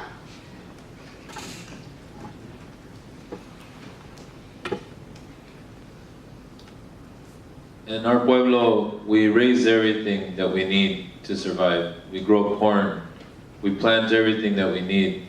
And before, no one knew even what a store was. No one needed stores. Everything had what they needed. Everybody had what they needed. There was always somewhere to stay. There was always something to eat. But now we see little stores coming in, little establishments that are beginning to contaminate our way of life. También quiero decir que si nuestro pueblo habla un lenguaje, tiene una cultura antigua, es ¿Qué quiere decir? Que tiene sabiduría. Nuestro pueblo ha venido caminando por miles de años con este lenguaje, con este pensamiento filosófico de Tlaquenahuaque, del Ometeo. ¿Qué quiere decir eso?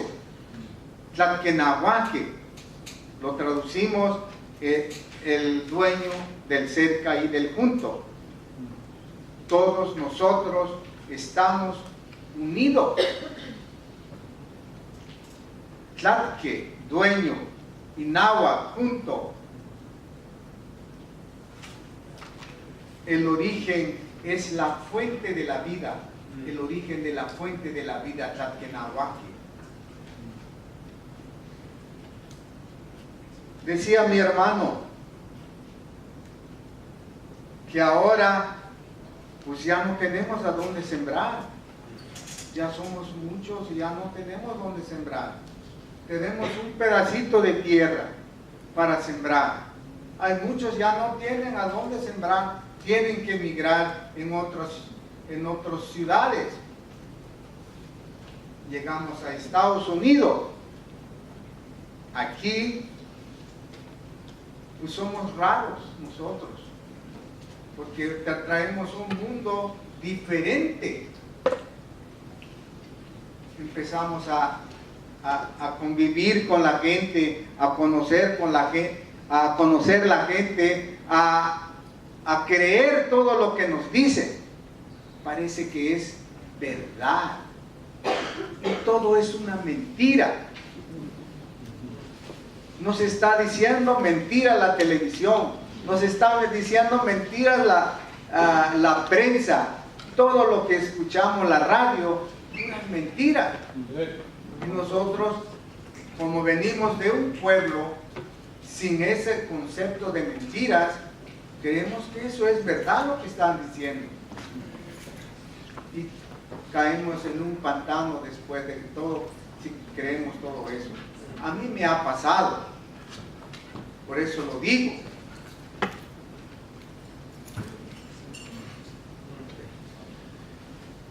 Quickly,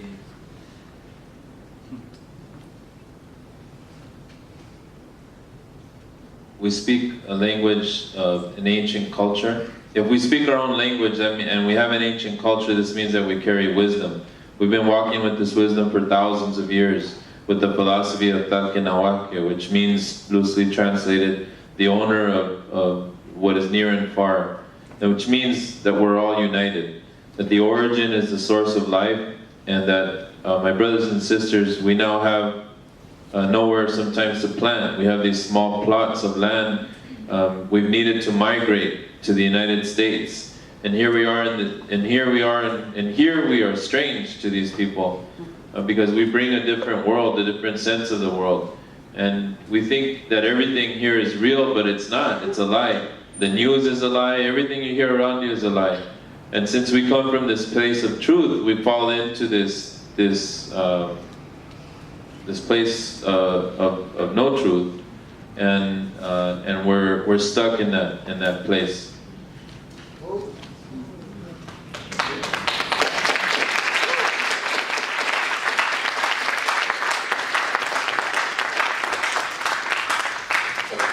Yo creo que todo lo que han dicho los hermanos y la hermana, pues ratifico una vez más, como pueblos indígenas, yo creo que tenemos la suficiente autoridad como para decir tenemos experiencia en cómo vivir autónomamente, porque miles de años hemos venido viviendo en condiciones inclusive en las que nos han colocado completamente desprovistas de todo, y sin embargo hemos demostrado eficacia en muchos aspectos: sistema de salud, sistema económico, sistema organizativo, sistema político, etc. Hemos vivido sin tener ningún recurso y hemos demostrado la alta eficacia que nuestro sistema tiene. Well, I'd like to support everything my brothers and sisters have been saying as well. And as Indigenous peoples, I affirm that we have the authority to demonstrate how to live with autonomy. For thousands of years, we've survived and demonstrated efficacy. Efficacy in economics, in politics, in every different way that you can imagine, we've demonstrated efficacy. And that's in beginning without resources, and yet we still demonstrate efficacy.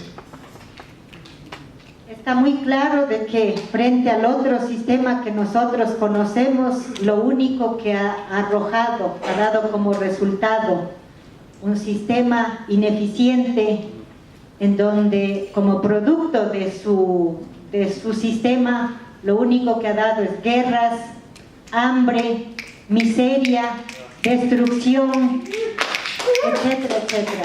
Ya podríamos seguir enumerando que este sistema llamado de primer mundo, civilizado, desarrollado, lo único que ha dado es esa herencia para sus pueblos. Y nosotros como pueblos indígenas, aún todavía habiendo recibido esa vida tan desagradable y en la que nos ha colocado este sistema, sin rencor alguno, estamos listos para decirles, aquí tenemos este aprendizaje que tenemos como herencia de nuestros pueblos. Y esa es la autonomía. Tenemos suficientemente experiencia, como digo, como personas, como pueblos, que muchas veces en condiciones, por ejemplo, el pueblo de donde yo provengo, es el pueblo Otavalo, fue despreciado en nuestro pueblo. La sociedad criolla le veía como algo despreciable. Pero este ciudadano indígena no hizo caso y salió por el mundo a recorrer. Sabía hacer música y hacer sus artesanías. Después de recorrer el mundo amasando dinero, haciendo dinero, volvió a su comunidad a demostrar de que puede reorganizar otra vez la economía, la política, la educación. Y hoy ese ser que fue odiado en su propia comunidad ha regresado a levantar ese nuevo Ecuador.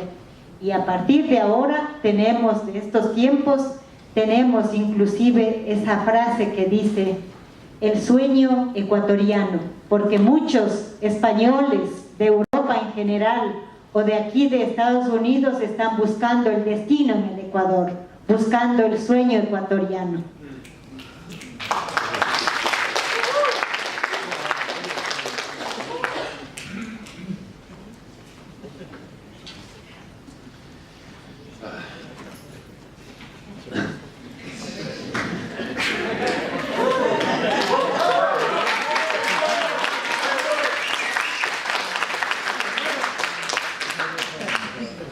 Clearly, the system that we face has only brought us and only offers us war and sickness and other maladies that it's brought to us. And this system is called the First World.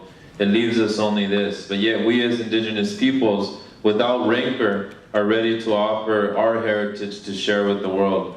And we have the autonomy with which to share that. In my pueblo, the criollos, the people from the outside, looked down on my pueblo, but there was one person who walked out of my pueblo that could make music and could make things to sell, and he went out and made these things and made money, gathered resources, and was able to then return to the pueblo to uplift the pueblo. And so that gave an example that then afterwards, all of the criollos, the people from the outside, the foreigners that now live there in Ecuador, returned and now looked at my pueblo as an example. And so now we have this dream that's called the Ecuadorian dream. The Ecuadorian dream, where even now Spanish people are coming from Spain to make their new dream a reality in Ecuador. And this is because of the root of the autonomy of the indigenous peoples.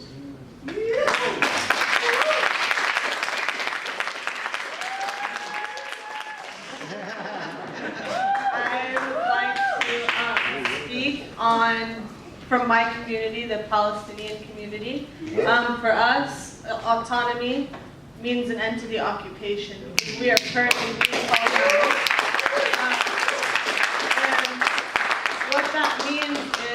settlements are continually, Jewish settlements are built on top of Palestinian villages that have been bulldozed. So those Jewish-only communities are expanding within Palestinian territory, and now the territory looks like a piece of cottage cheese if you look at a current map. And I really like the fact that, you know, livelihood and the hunting and gathering was brought up, because Palestinian livelihood is also dependent on the olive tree. There's about roughly 80,000 families that rely on the olive trees in Palestine. And since 1967, the Israeli government has destroyed over 800,000 olive trees and uprooted them, which has cost the Palestinian economy $55 million. So they've been crippling the Palestinian economy in that way. So when we talk about autonomy for the Palestinians, the Palestinian civil society is asking the international community, because, you know, we are on native land, the indigenous native land. So, but I'm here. I'm on occupied, colonized land, and my homeland is currently being colonized. So, what is my role away from home, and what is all of our role? Because we are actually contributing to the occupation. So, Palestinian civil society has asked the international community, just like in South African apartheid, they've asked us to boycott, divest, and sanction the state of Israel. So what that means is, as UCLA students, so I'm going to try and keep it as relevant as possible. We as UCLA students have, like the UC system has a list of investments in corporations. And several of those corporations are helping aid the occupation. So we are invested in Caterpillar, the bulldozing company that destroys Palestinian villages.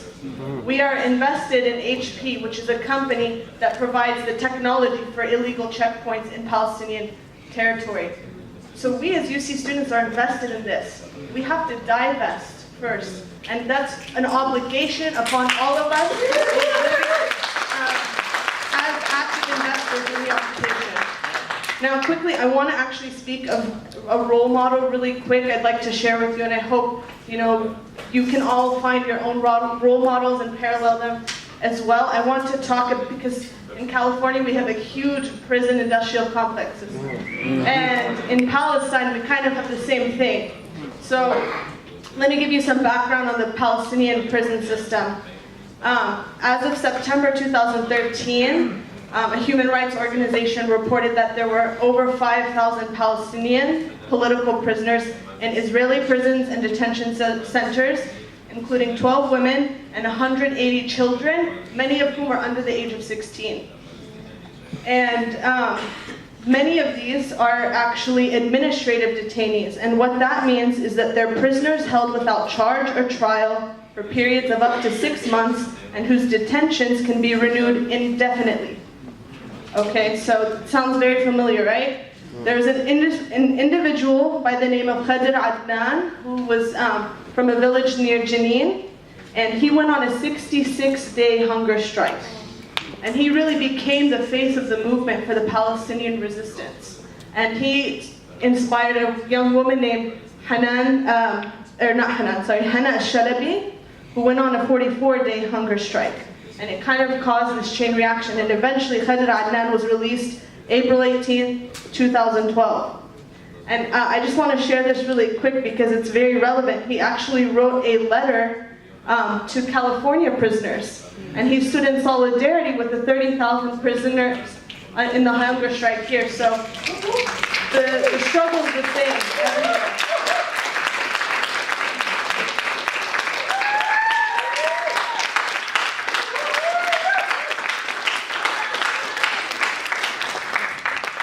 Good evening, everyone. My name is Brian. I'm part of Automat Collective.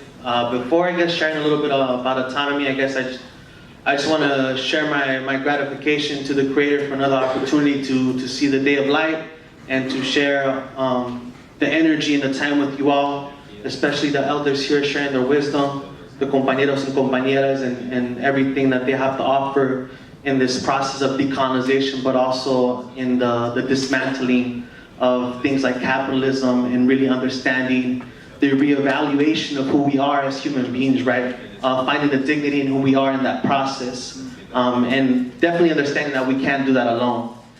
But in saying that, I think a couple of words that I want to share in reflection into the how that looked like, how autonomy looks like in my respective space. If resources essentially are available to envisioning or practicing what autonomy looks like. And lastly, how does that look like in terms of really understanding the shift or the move away from the colonial understanding that we have of the world, but also of ourselves, right? And I would like to speak through that in three respective spaces. One being myself as an educator, particularly within Chicano-Chicana studies. Second, two respective spaces that one I'm representing here along with Justin, Arma Collective, and the second being El Hormiguero, which is another respective space that we actively envision and attempt and move forward in practicing what autonomy can look like in our different ways. But as an educator and overall reflecting that in those three spaces, I continuously have gone back to this idea of imagination and how much we have been robbed of imagination and going back to formal education, right? And how even into higher ed now, we've gone through this K through 12 process and dealing with irrelevant education and then moving into higher ed where these colonial practices are at a whole different intense level, right?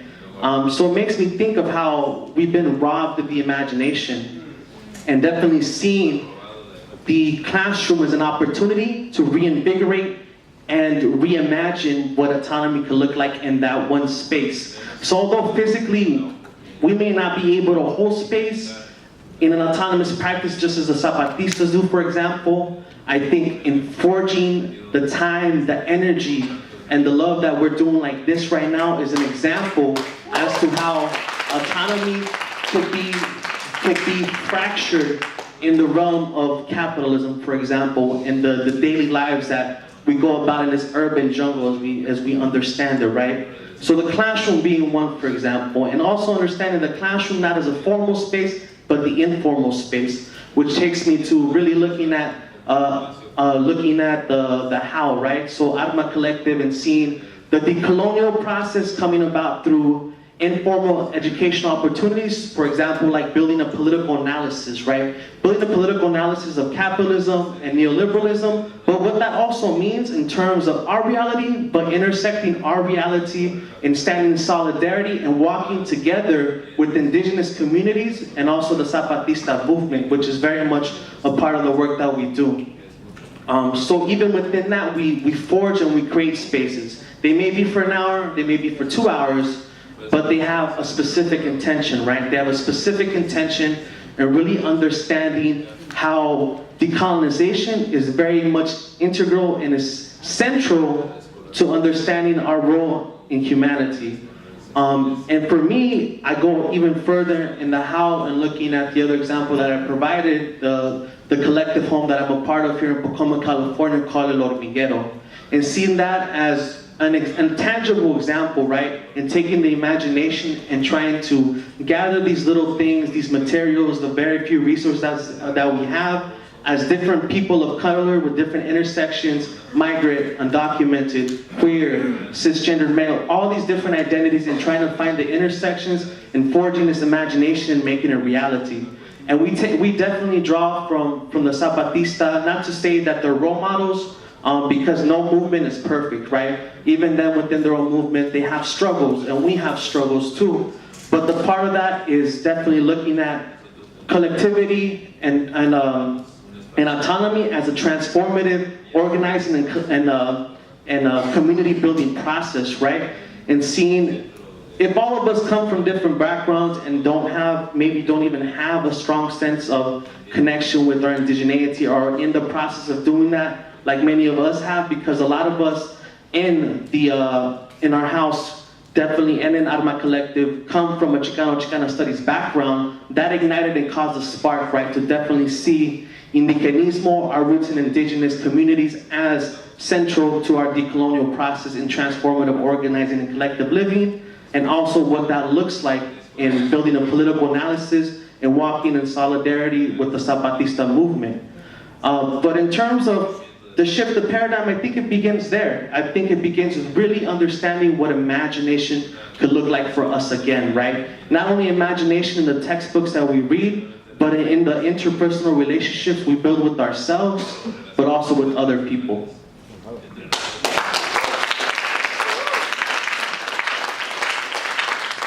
So here we go again. In the next 10 seconds, you can either stick with your buddy or rematch up. I kind of encourage you to rematch up in the next 10, 9, you can rematch up 8, 7, 6, 5, 4, 3, 2, 1. Hands up if you need a buddy, please. Right there, they go a hand right down here. They go a hand right up there. They go a hand right there. Hands up if you need a buddy, please. If you turn around, brother, there's somebody behind you who wouldn't have their hands up. Hands up, please, if you need a buddy. Right here and over there. Who still needs a buddy? Right there, somebody right there. Anybody else need a buddy? Right there. Who still needs a buddy? Anybody still need a buddy? Right in front of you, Arturo. Cool, here we go. So if you can, again, you got 5 seconds. Please introduce yourselves. 5, 4, 3, 2, 1. Okay, folks, if you can hear me, say yeah. Yeah. If you're alive and hopefully free, say yeah. Yeah. So if you can please get permission and have 1 point of contact to acknowledge, to not isolate yourself and to acknowledge you're alive. Somebody else with you, please have 1 point of contact. You got 10, 9, 8, 7, 6, 5, 4, 3, 2, 1. Thank you very much. Before we break into our dyads, and y'all already know the business, each of you will get a minute. The partner who is listening will then mirror back within 30 seconds what they heard, and then we switch. You already know. Before we do that, we're going to just take a minute, a silent minute, to sit and be with each other. And given all, especially all the things that have been said, to acknowledge all the people who are not here right now, all of our hermanas and hermanos who are in detention centers very close right here, the jails downtown, prisons, those who are in burial grounds that have been created into parks and whatever, but not acknowledged for their life, to acknowledge them, us.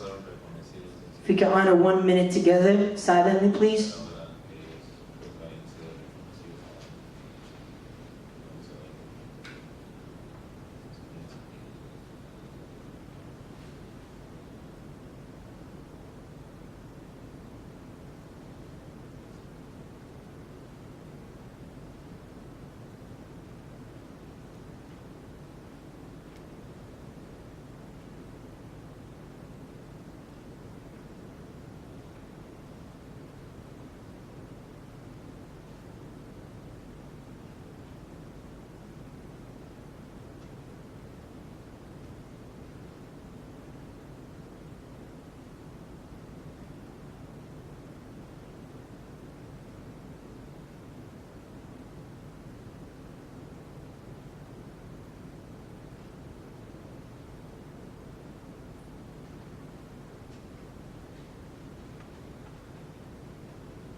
Thank you.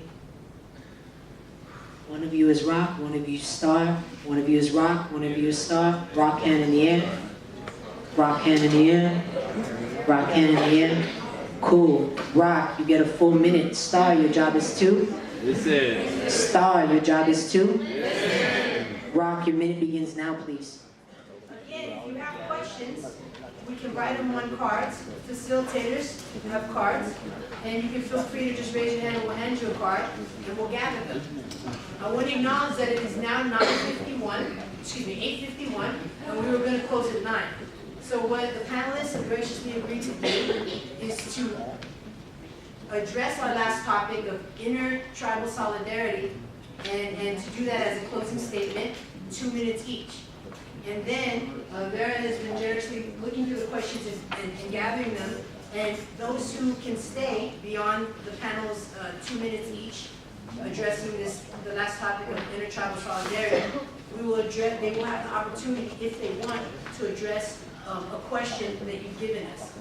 Now, if you don't get to your question, or if the panelists choose not to address it, you always have the option of asking them afterwards, of talking to each other, and continuing to organize. This is but one of many events that we've done before and that we'll continue to do in different forms. I hope that's satisfying enough for you for tonight. Okay?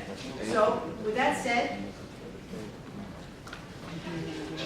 the questions that we discussed around intertribal solidarity relate to about these 3 or 4 ideas.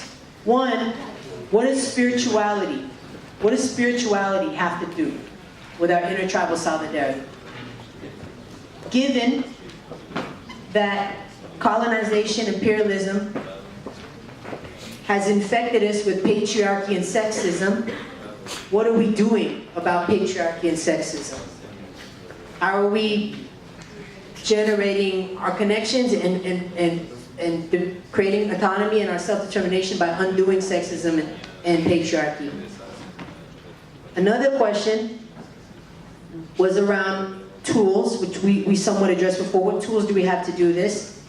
And the last, which is I think very specific to a lot of us who are here in this institution as students, how do we work together, given our different heritages and our different positions, how do we work together to enact real change? Not just simply by wearing a shirt or a bracelet or having an image up on our Facebook page, but what do we do and how do we do something in a way that can really organize and bring us together? And those are the general ideas around intertribal solidarity. The speakers have 2 minutes each. I'm actually going to ask my brother right here if you can let him know when they have 1 minute and then 30 seconds, if we've all agreed to stick to that. And I'm going to start from this side, and we're going to go ahead and get it going. Thank you. So in closing, a couple of words. I think definitely one of the things that resonates in continuing the work in reflection to spirituality is something that I've always carried with me is the elder wisdom is knowing that you must be good with yourself to be good with others, especially community, and understanding spirituality as the core of being warriors and walking that path in the work that we do, right? Whether it's the personal work or the collective work or the educational work. And I think in reflection to that, that also speaks to creating healthy spaces to address issues of patriarchy and sexism, whether they be men's circles or a process of accountability in a good and a healing and reflective way for everyone, right? And lastly, I think, what am I, the last 2 parts if I'm missing? Could you remind me, please? How do we work together, especially here students, right. In a way that's not just about like rocking a bracelet or a t-shirt. Or, okay, I think definitely in reflection to that is going back and taking the extra step and I'll give the example of Atma is doing the transnational solidarity work, for example, with the communities who need the support and people to continue walking with them. For example, we work closely with the Kumeyaay community in Tecate near Calexico, Mexicali, and also in addition to that, continue to walk with the Zapatista movement and do such things as cerca projects and supporting them in those ways. And I think lastly, in concluding, one thing that I want to share since these are closing remarks is something that I hold very close to my heart in the work that we do with the compañeros and compañeras here and down south, is that compañera in one of the meetings with the Junta de Buen Gobierno they shared, even though we're far in distance, we're close in heart. So thank you for your time today. So in my closing statement, I would like to say that finding the intersectionality amongst all of our struggles is really important. Finding that, that my food justice program with the feminist collective at school, like, well, how do we intersect and how do we hold each other up? How just recognizing that in order to fight this struggle, in order to truly win this battle, we need to see that it's fought on every front, from the person that speaks to the person that does. Acknowledging each other's privileges and struggles, knowing that we all suffer under capitalism and patriarchy, but we suffer in different ways, and some of us, because of that, are more able in some areas than others. And in acknowledging one person's struggle and your own privilege, you learn more about yourself and you learn more about each other, and you find that love for each other, that compañerismo, that companionship that's truly needed. And this struggle where I've been learning, more about the people that I'm struggling with. I find this love that I haven't found anywhere else in society. This family, in a sense, and it pushes me to struggle even further, to not be afraid that when I see my compañero being pushed by a cop, to push back. And pretty much just that, like realizing that your struggle is my struggle and my struggle is your struggle. And that's the only way we're gonna get through this is by really embracing that, and not at the end of the day, choosing to do something where you're not learning more about each other, choosing to do something that's sold to us as fun or whatever, doing something to really embrace each other.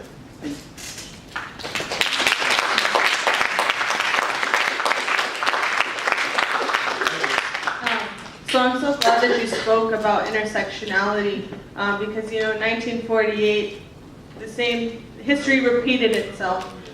720,000 Palestinians became refugees. 530 Palestinians were depopulated, ethnically cleansed. Villages were destroyed. Palestinians were massacred. And this sounds very familiar, right? So this brings us to the implications as students and how to show solidarity. Is anybody from Mecha here? Can I? Woo! Okay. So interestingly enough, when I think of solidarity, I'm reminded about UCLA Mecha and how after 9/11, they actually linked arms and formed a human barrier around the Muslim students during Friday prayer. Now that is real solidarity. And as students, we have to be active participants in the word solidarity. It's not a bracelet, it's not a Facebook post. So I have several comments to make about the term solidarity because it's often misused on this campus. And solidarity means being involved in supporting communities in the way they need and ask you to be involved. You do not get to determine that for them. And so the first step is actually listening to other communities to see how they need you, because you're not going to actually help them unless you listen to them first. Thank you.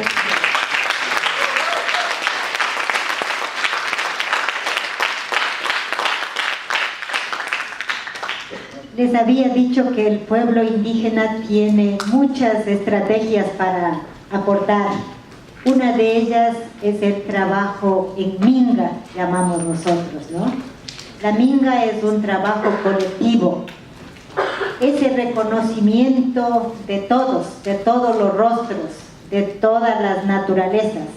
Porque el modelo de la diversidad es el modelo natural de nuestra naturaleza, ¿no? En la naturaleza están las diversidades de todo tipo. Y aprender a convivir con ellas, yo creo que es el elemento más importante. Y dentro de esa diversidad, aprender este mensajito pequeño que a nosotros nos ha permitido vivir por siglos, trabajar en minga. Trabajar en minga quiere decir trabajar todos, absolutamente en las cosas más mínimas, desde cuando uno ofrece un plato de comida hasta cuando uno ofrece la sabiduría. Ese acto espiritual es lo que nos permitirá hacer más grande esta lucha colectiva que ahora nos tiene aquí juntos. Muchas gracias. Previously that indigenous peoples have many strategies to share. One of them I would like to share with you is called Minga. It refers to collective work. It recognizes everyone in diversity, which is of course the existence of nature, right? Nature exists in diversity. And so it's our task to learn how to co-live in that beauty. And so I remind you to work in Minga, which means that everyone works even in the most smallest task. works collectively. From the smallest task to sharing wisdom, everything is important. And that act is a spiritual act which will bring unity and solidarity.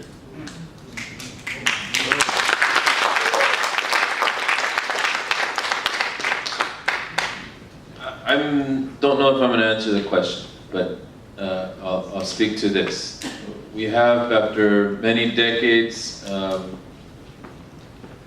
great leaders and great peoples have finally come to the point where there is an international agreement on what it means when we refer to the rights of Indigenous peoples. And this is called the United Nations Declaration on the Rights of Indigenous Peoples. And in this declaration, which represents movements and wisdoms and struggles and fights, to be heard at that international level and to be represented in that way by those leaders that participated there, some perhaps against the will of elders that didn't want them to go, and others with the full blessing of their entire peoples, and some without any support or recognition and only as wayfinders.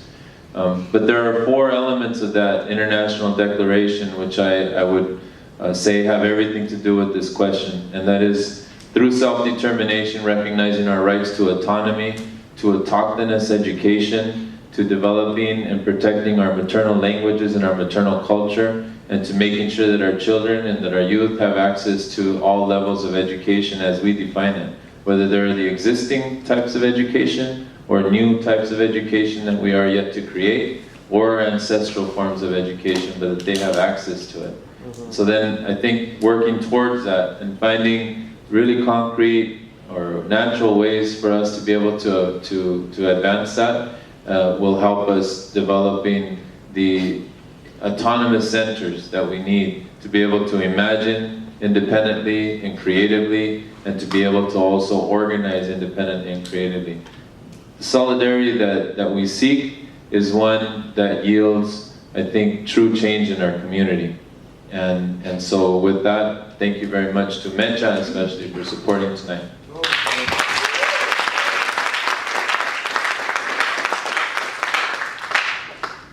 Bueno, yo entiendo la espiritualidad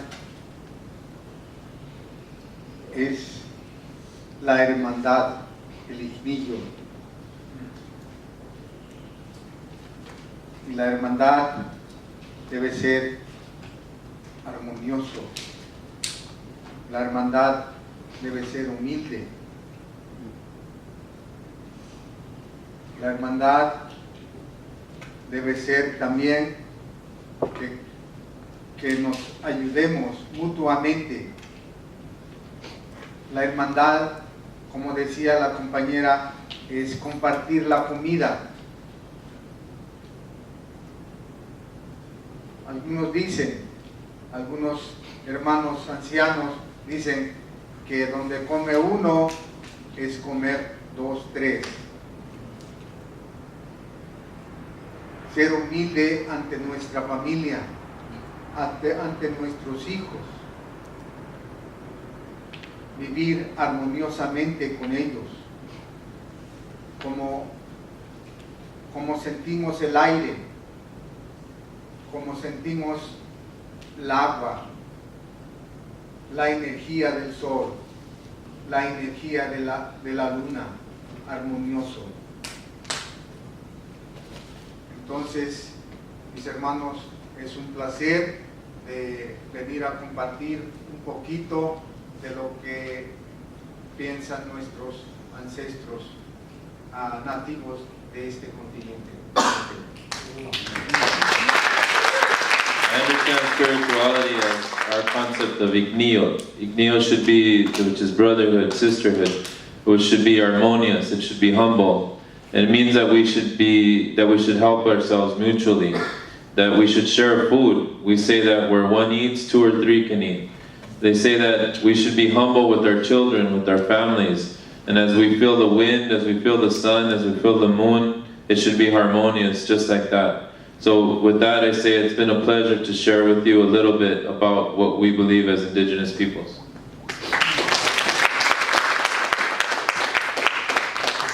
So what I thought of in answering these final thoughts, first of all, I'd like to thank Creator for this space, for this day, for all of you, the ancestors of this land, our ancestors that are all here present, and our allies, the winged ones, the twined ones, the spirit beings, seen and unseen. For me, in answering this question, it's about honoring ceremony and discovering what that means for you. There are folks here that you can probably talk to more about that, but it's really discovering what that means for you. And through that, the intertribal relations grow. We're able to connect and meet and pray together. And in honoring ceremony, we remember the importance of respect and relationship and reciprocity. And in that, you know, in undoing the patriarchy, it's undoing this masculine imbalance that has got us to where we are now. So acknowledging that, and as women, uniting and trusting in our power, because we have a lot of work that we need to do. So uniting in that way, and just in terms of what the students can do is you follow up from this day and you hold each other accountable, and you make that commitment to continue this work and to continue to create spaces like this, and just demonstrate that commitment. Thank you.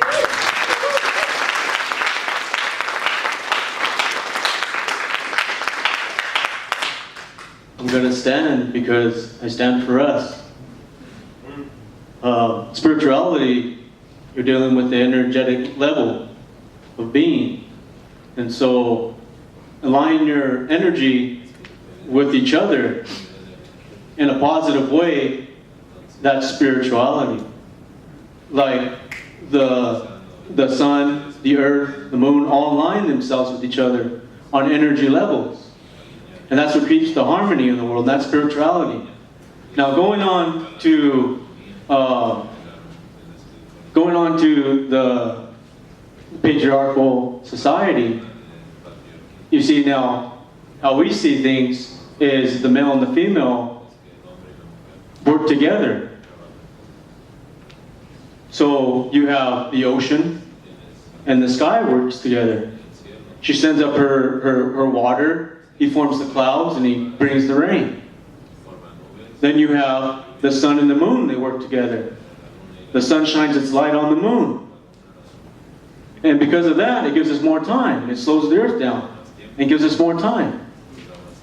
Okay? Then you have the earth mother and you have the creator, and they work together. They feed us. And they do that for all of us, the relatives, the children. And they all work together. All those energies, they work together to create that harmony. Now, unfortunately, in this way of life, you know, patriarchal is the dominant way of doing things. And so, with that, if you keep going there, that's a thought. The earth doesn't exist. The moon doesn't exist. The ocean doesn't exist. Women don't exist. Solidarity. Solidarity. The reality is, and I'm saying this to each and one of us, the reality is that gold and money are worth more than the life breath that we all carry. It's going to take each and one of us, human beings, to make that choice and say, you know what? Materialistic things, gold, money, has no value.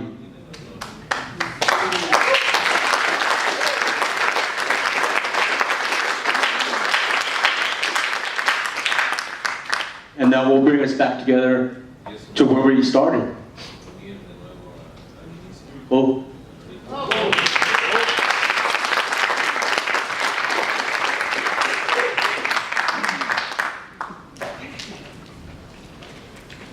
So, if you could one more time, I dare you to link up with someone you do not know in the next 10, someone you do not know, 9, with your able body, 7. Please acknowledge your buddy, a high 5 pound, a hug, whatever feels good for the two of you.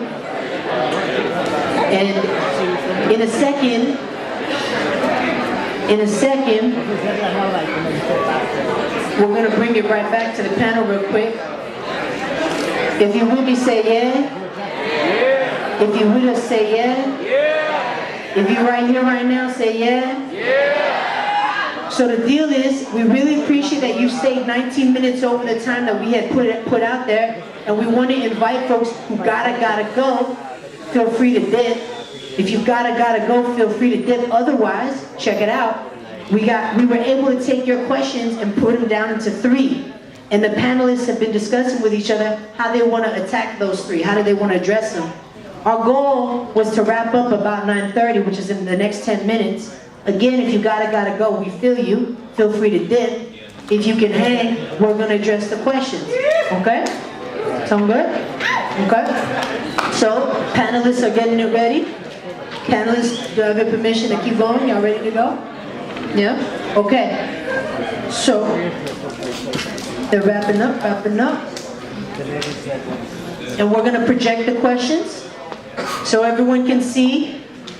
Out of all the questions that were submitted tonight, these were 3 that we were able to pull from your ideas. And again, if your direct question wasn't answered tonight, it can be answered later. It could be answered after this. It could be answered with each other.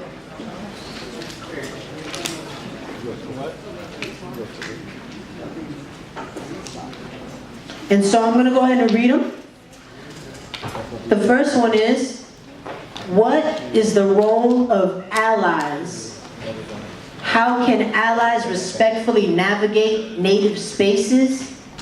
How can allies express solidarity and be welcomed into other Native spaces outside this meeting today? And that goal, a general idea of question number 1. Could you help me, please? Thank you. And then the next one is, how do we nurture ourselves and others as we strive to decolonize and create an alternative society that ripples throughout the empire, aka the United States? Especially when thinking about the intense debt, homophobia, heteronormativity, and overall self-hate that we inherit and are socialized into just by living in the U.S. Yes, right. Damn. And the last question is, in what ways can technology be used as a resource? So we got questions about being allies. How do we have each other's back for real? We have decolonizing, nurturing ourselves, given all the stankity, systemic yuckityness. And the last one is technology as a resource. And the panelists already checked in with each other, and they have a brilliant way of addressing this. And we'll see how it goes. Thank you so much for being here. And if the panelists, I'm not sure who wants to get. Okay, real quickly, I guess I will talk about the role of allies. It's kind of the same thing as, my talk about solidarity. And I don't think anybody needs an invitation to, try to make an effort. Like I can go to a MECHA meeting, and you are more than welcome to come to an SJP meeting. And if you don't like organizations, meet somebody, from a different background. As long as you go about it respectfully and with an open mind and open ears. That's the most important thing. I don't think anybody has any walls for solidarity. It's just you probably haven't put in the effort to try to bring down those walls. Okay. ¿Cómo pueden ser aceptados o cómo pueden vivir dentro de una comunidad nativa, ¿no? Eso yo creo que los esfuerzos académicos han sido muy valiosos desde mi experiencia aquí como profesora de Quichua.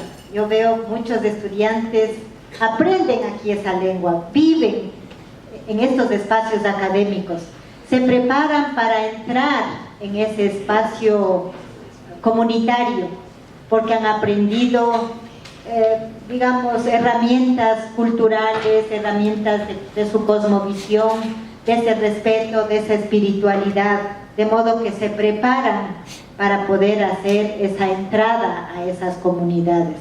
Entonces la academia a nosotros nos presta, nos hace desarrollar este espacio. Por ejemplo, hay estos study abroad, ¿no?, que son las perfectas digamos, herramientas para poder digamos, desarrollar esta convivencia.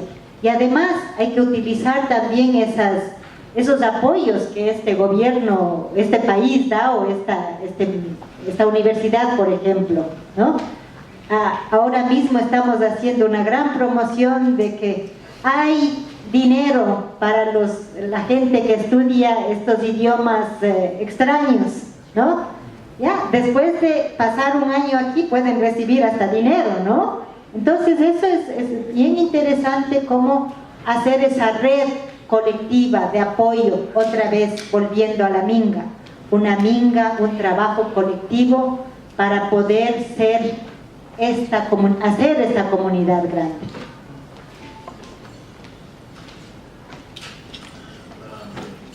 So addressing the question about how to approach spaces of indigenous peoples, she approaches it from the idea of living in a community of indigenous peoples. The academic efforts are valuable. Students prepare themselves here in the academe to be able to enter into a different space in the community. They prepare themselves spiritually, linguistically, in so many different ways to enter the community, and she sees that it really works. And study abroad is a perfect tool to use to develop this shared experience. And let's use the resources that this system offers and share them. And after a year here, I understand that somebody can be funded to be able to go live somewhere else to learn another language. So let's use that, and this is the process of using Minga to be able to develop that real experience of solidarity.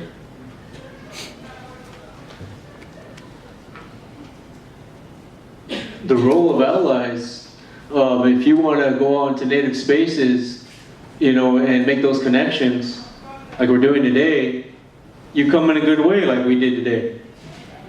How do we nurture ourselves and others as we strive to decolonize ourselves? Well, whether we're all in different groups here, and we're all in America, so we all have been oppressed. We've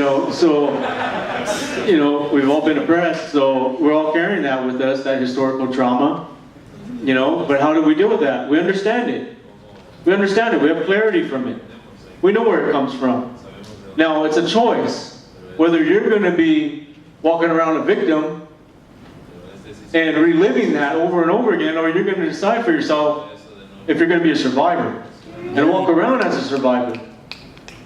And then once you become yourself again, once you regather that side of yourself again, become complete, then it's again another individual's decision, a self-decision, to keep yourself from being victimized again, from what's coming into your ears, hearing, what you're feeling, what you're experiencing, to stay complete, to stay who you are, and not let anyone take that from you. That's how you deal with that. Oh.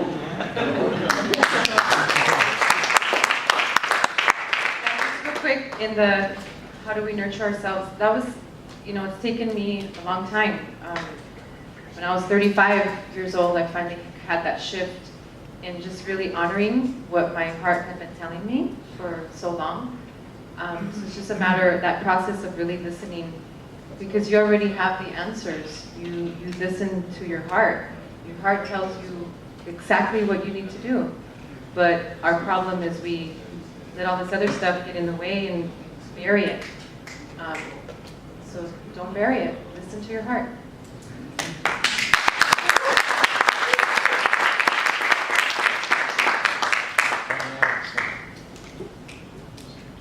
I'm going to be a little bit of a contrarian here. Transforming the world is not going to be painless either. We can all go and become monks, and that will probably be a great thing. The reality is there will probably be a lot of people still suffering at the bottom of the mountain. And we know that to create this great change will also require great sacrifice. And maybe we don't all have to sacrifice all our lives, and maybe not even everybody has to sacrifice. But I challenge you to find a single movement that did not require sacrifice. So as we look for nurturing our inner selves and finding that place of beauty and loving ourselves, let's also remember why we're doing it. And especially as students, let's remember that part of our place of privilege is to be able to speak for those who perhaps don't have that privilege. And when the time comes, to step up. And hopefully, as my brother says, to remember that place that you found as a student and to continue to nurture that spirit of resistance in your entire life.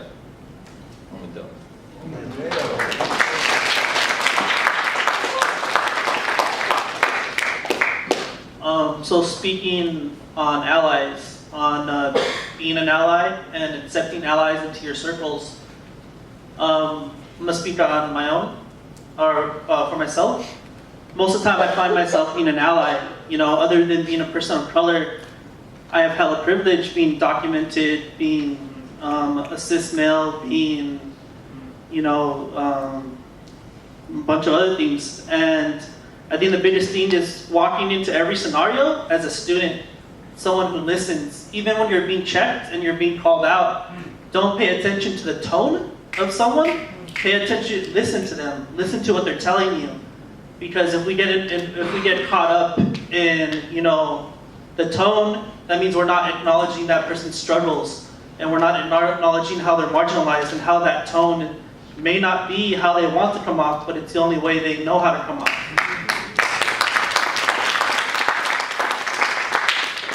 And then in accepting allies into our circles, I know it's hard sometimes. I know it's hard to accept people with more privilege into our circles, but it's to our advantage.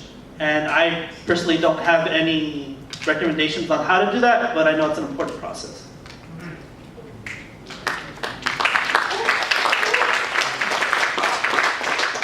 So I guess I could touch a little bit on the last question, the technology question as a resource. And I think in reflection to Arma Collective, but also to the influence of Arma Collective in existing, is looking at the Zapatista movement once again, and how effectively the use of technology has been used in their movement to not only let their message be known through Chiapas and the Republic of Mexico, but on a very global wide perspective, right?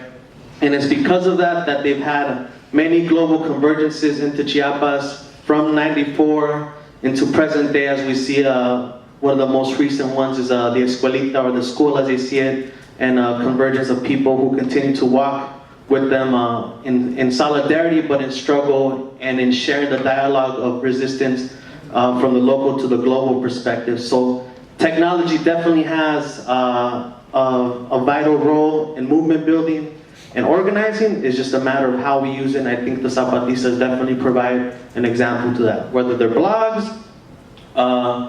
we saw, I don't know, the contestation on Twitter, Facebook, but it's just a matter of questioning how technology is used, video, all in a sense. I think it really, politically and strategically, I think it's an effective way to organize.